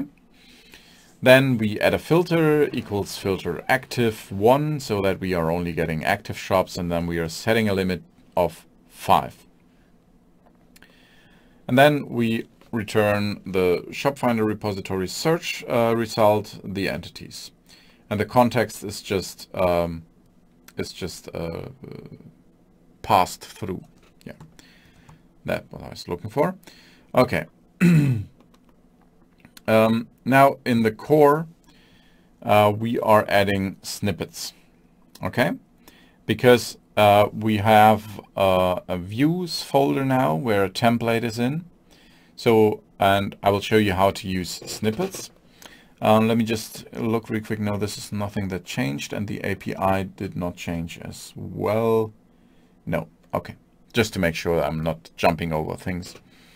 Now, a snippet file itself is pretty easy. When you look at snippet files, then it's just a JSON array. We need to create stuff in here, but it's just a JSON file. And when you look at the PHP part, we need to implement the snippet file interface. Okay, so inside of snippet, we need to create a snippet file for each locale we want to support. And then we implement the snippet file interface, which again comes from Shopware itself. There is a get name, so we know the name for the snippet. A path, so we can load the snippets. A get ISO, this is for the ISO code. The author, and if it's a base or a snippet for the base language. So far, so good. Same for the English part. This will be then in the finished plugin. Okay, let's take a look at the views folder. There is a layout folder and a footer folder. And this again, this was in the template part this morning as well, or when you record, when you're watching the recording, the template part at the beginning of the video. Inside of your resources folder, there needs to be a views folder, layout, and then you mirror, and you have to mirror the layout of the folders inside of Shopware core. Shopware storefront here. So there is a resources folder as well, and there is a views folder, layout, footer. There's a footer and a footer minimal, and here we are, and we are extending the footer HTML, and then we want to have different columns on this. Right, because we want to have columns for the shops, and then we include our own shop finder footer, and we want to do this only if the extension is active. So if there is actual data, we want to show this. If there is no data, we do not want to show this. Okay, this is the column itself that displays all the data. This is a lot of HTML to make it look nice. I don't want to get to this in detail. Just to make you aware of it, here, for example, is a snippet, swag shop finder footer title, that we then translate in different languages. We have some icons in here, and yeah, and there is the one of the interesting parts for shop in swag shop finder elements. We have access to this swag shop finder variable because we, in the footer the subscriber, we set this here as an extension, add extension swag shop finder. Okay, and here in the footer we are just passing it through, and then we are accessing it with swag shop finder. You will see how this works in the next step. Right, and then it's just more or less easy HTML, a little bit of CSS, making things look nice and stuff like this. Okay, config stays the same, this stays the same. Services is a little bit more, because now what we are doing is we are adding our footer subscriber. So again, we have a service, and the ID is the complete namespace to the file we want to deal with. And then the first argument is the system config server. This is the thing that we are getting as an argument. That's why it's called argument. The second argument we get in our constructor is the shop finder repository. You remember, because there is an entity definition, we get this repository for free. And now we are tagging this. And this is the important part about this. If we want to have a subscriber, we need to tag this as an kernel event subscriber. If you don't do this, the event will never trigger. Okay, this is an important tag. What we need to do, of course, here then is to register the language files, but this will be done in the next step. And we will quickly jump to this next and final step. Okay, so back to source, swag shop finder. Now we have our uninstall method, and this is something important. When you are deleting stuff, there is a method to make sure that this is what the merchant wants.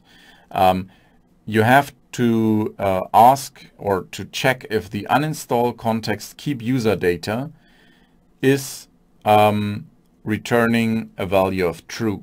If this is the case, don't delete stuff, because then the merchant chooses to not delete stuff. If you do this, things are terribly wrong. Okay, so this is the default thing how you do this. If uninstall context keep user data, then just do a return. Okay, otherwise the merchant wants to destroy stuff, then we are just asking the container for the connection, and we are executing raw SQL drop table if exists swag shop finder, and that's it. Okay, just raw SQL, execute it, and you're done. Sometimes it's that easy. Okay, I think we were done here, right? Yes, we were. Okay, then let's have a look at the services XML. It's fairly easy to register one of these files. It's just the complete namespace again of the file, and then just a tag name of Shopware snippet file. That's it. Okay, let's take a look at this snippet. This is now the snippet file, and this is now filled in. Let's actually use the English one. The name is, in this case, messages.engb. And then for the path, we are using our current path, and then files engb.json. So this is not derived from the name or anything. You have to put the actual file name in there. Then the ISO in this case is engb, although we are supporting, in Shopware we are supporting any random locale. Usually you don't want to do this in your plugin, because if there is some locale like Bavarian or pirate speak for the shop, then you can't know that and support that. But you could. You just need to know what locales with what ISO code are in the merchant's shop. Okay. So then the author, in this case, it doesn't matter. And is base? No, it's not the base language. This will be false for almost every case. Yeah, okay. The files themselves are pretty straightforward. We have Swag Shop Finder as our main key, and then we have just footer title, phone, homepage, open times, and the same thing in German. And that's it. Okay. Did we change up anything here? No. Okay. Then let's have a look at the template again. Sorry.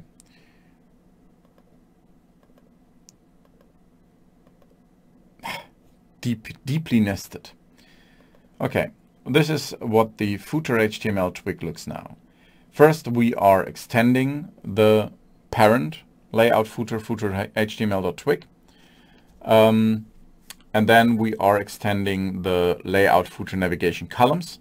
So these are the actual columns in the footer. And because we want to keep the content that is already there, this is the service part, we are printing out the parent.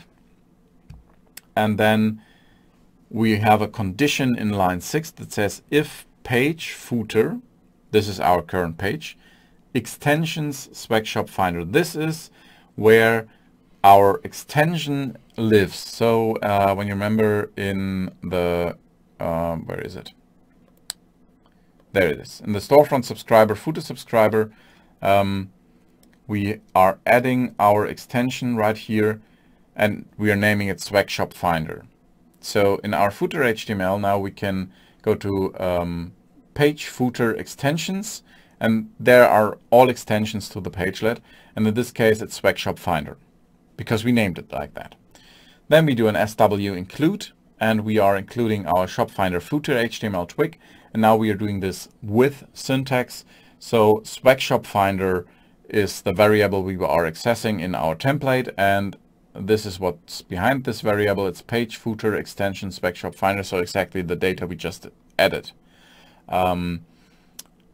Yeah, so just you need to make sure to make this available in your included template, and for that you are using this with syntax and set your variable. It's default twig actually. Okay, and then that's the footer. Awesome. Okay. I'd say let's install this. So we have PHP plugin install -- activate Swag Shop Finder. Oh, okay, yeah, they are all named the same, basically. Oh, no, they are not. Wait, I remember. Why is it telling you that there are 6 plugins found? Because they are all starting with Swag Shop Finder. So you could go like, okay, I want to install. Actually, let's do this. Activate Swag. Now it finds everything with Swag and whatever. So this is an easy way to install a lot of stuff. Of course, if you have, like, this is a special situation, you have one plugin you want to install, and this name is contained in all other plugins that are currently available in the system. So this is not a default situation, but this is a quick way to like just type your vendor prefix and then say, okay, I want to select one plugin to install, and then you can just copy the hash here, right? And that's it. Okay. It's up to you what's more convenient for you. Okay, now we cleared the cache, and yeah, let's reload this. And on localhost, I think 8080, there sits an adminer. No, wait, where is it? Can't remember right now. There we go. Adminer. It's too big. Okay, and it's sitting on port 8001. Okay, 8080 is the original port. It's sitting on port 8001. So since I'm using Docker, the server here is MySQL. Since it's defined like this in the Docker Compose file. The username is root. Root? Yes, root. Don't do this in production. Never. But let me drink something, please. Hashtag not sponsored.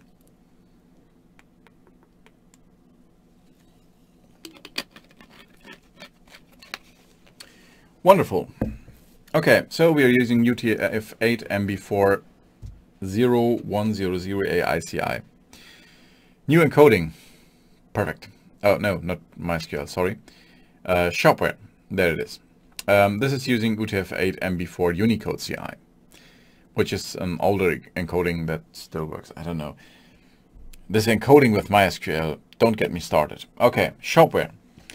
There is a lot of stuff here. Let's look for Finder. Wait, no, that's the wrong place to search. There we go, Swag Shop Finder. Okay, so we have ID, active name, street, postcode, city, URL, telephone, open times, country ID, created at and updated at. Perfect. Of course, there is no data currently, but this far it worked. Now, no, I don't need to uninstall this, but it works with uninstalling. Okay, so for the last step before I show you this in the front end, let's do a quick break of 5 minutes because I need it. Oh, no, let's say 8 minutes. And at 1440, the last part of the quick start for plugin developers is about to happen. So 1440, then the last part. See you in a bit.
Okay, and we are back and live. Okay, I prepared something for you while you were grabbing a drink or something like that. This is Insomnia. May I introduce Insomnia?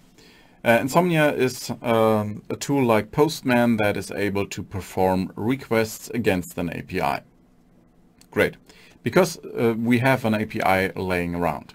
I'm not sure if this works now, but I'll try my best. Okay, this is the Shopware 6 developer documentation, and in the API part there is a management API authentication part where it shows you how to get a bearer token. A bearer or bearer token, I'm not sure how to pronounce this, is something that you can use to, or you have to authenticate and you get your bearer token, then you can make requests with that. This is default OAuth 2 standard. So you send a request to API OAuth token, and you can either do password or client credential authentication. I'd recommend to do client credential authentication, because then you're not sending your password through the internet. Okay. And you're not putting your password into a program, basically. Okay, whatever. How this works is, this is the password authentication stuff. We don't do this, but this works similar to the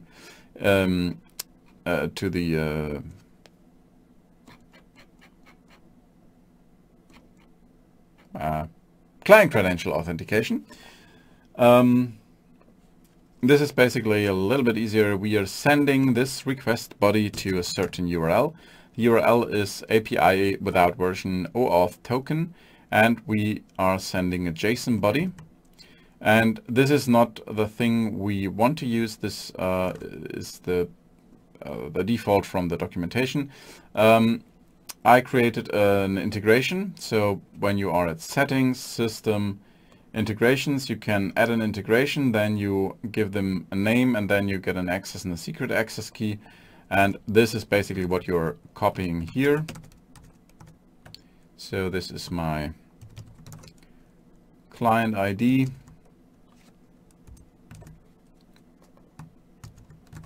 And this is my client secret. Okay, great. Now I just send this as a post request to the API. And yeah, it works so far. I get back a bearer token or whatever. One moment. Yeah. Okay, and then I just copy this. It's a really long text, to be honest. But usually you're not copying this around. It's just in your application that's doing stuff and crazy things. Okay, and then I'm sending a GET request with this bearer token to the API. And this is just an empty GET request, right?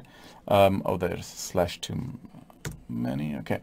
And this is the URL that we actually defined inside of our demo data controller here.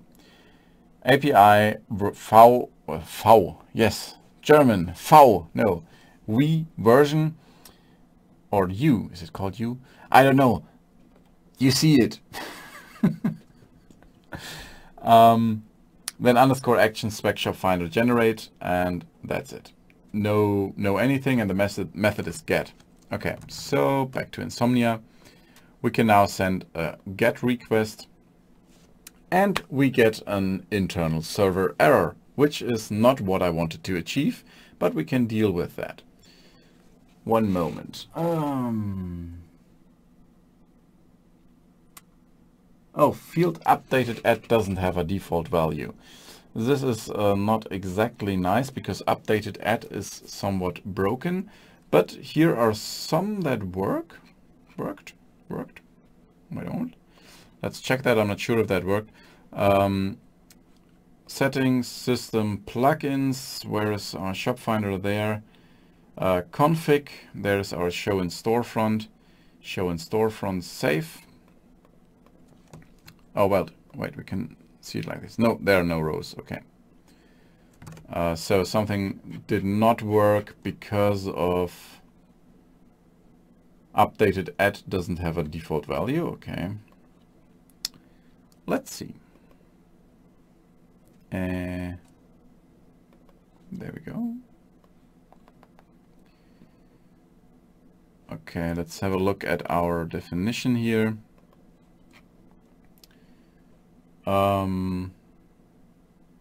Okay, this updated add field is something that we seem to... this should be in this commit that we have to set updated add to a specific value. I'm not sure why, but show structure. It's basically that field here that is set automatically. Let's show this in the country.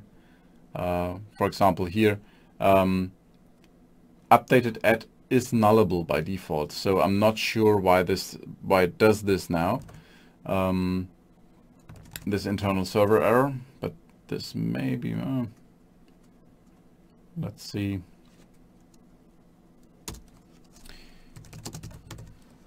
New date field. Let's just add this manually. Updated add. Okay. This should be nullable. I'm not sure. Oh, I'm not inside of the Docker container anymore. Okay. Let's uninstall the swag shop finder.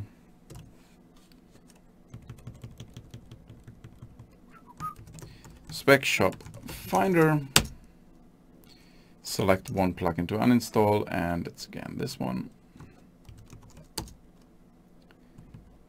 And let's install this again. I'm not sure if this is actually the same. Yes, it is the same because it's a hash, whatever. Okay, there we go. Clear cache.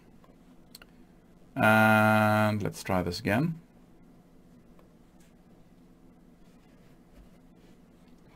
Nope. Nope, sorry. This does not work, but we can put some of the data in here. Oh no, there are too many errors. Okay, let's leave it at that. This does not work, and I won't debug it right here. But in the end, this is how it should work. There's some database stuff going on that's not quite correct, but I think this is on the current commit because the plugin actually is not made by me, but by our devs. And there is a problem with the updated add field. When you are checking out Shopware, this is a newer commit than I'm using here, then this problem should be fixed already, whether you are using the watching the live stream or the recorded stream. Okay, so with that in mind, one final thing. Again, you're finding a lot of stuff here in the documentation. There are a lot of how-tos. So this is actually that there are like a lot of how-tos. This is not just a little bit, but like from creating entities via the DAL down to adding a new module to the administration. It's all there in documentation. This was just a general quick start to get you up and running. And another thing that is interesting for you is there is a plugin actually in the here, wait a moment, I'm not sure if it's linked here. Let's just go to GitHub. So github.com/shopware. There we go. There, swag docs bundle example. This is the plugin. So you can download this plugin. Last commit is 10 days ago, but it is fairly often updated. And this is something that you can use to get to get live documentation from the code for a plugin. Okay, so far so good. So I hope this is helpful for you and that you know how to get started in Shopware. As I said, this is not an extensive documentation. the how-tos are a much better place for now to go to after you watch this and create your first plugin and make it a good one. Thanks for watching. Have a nice day.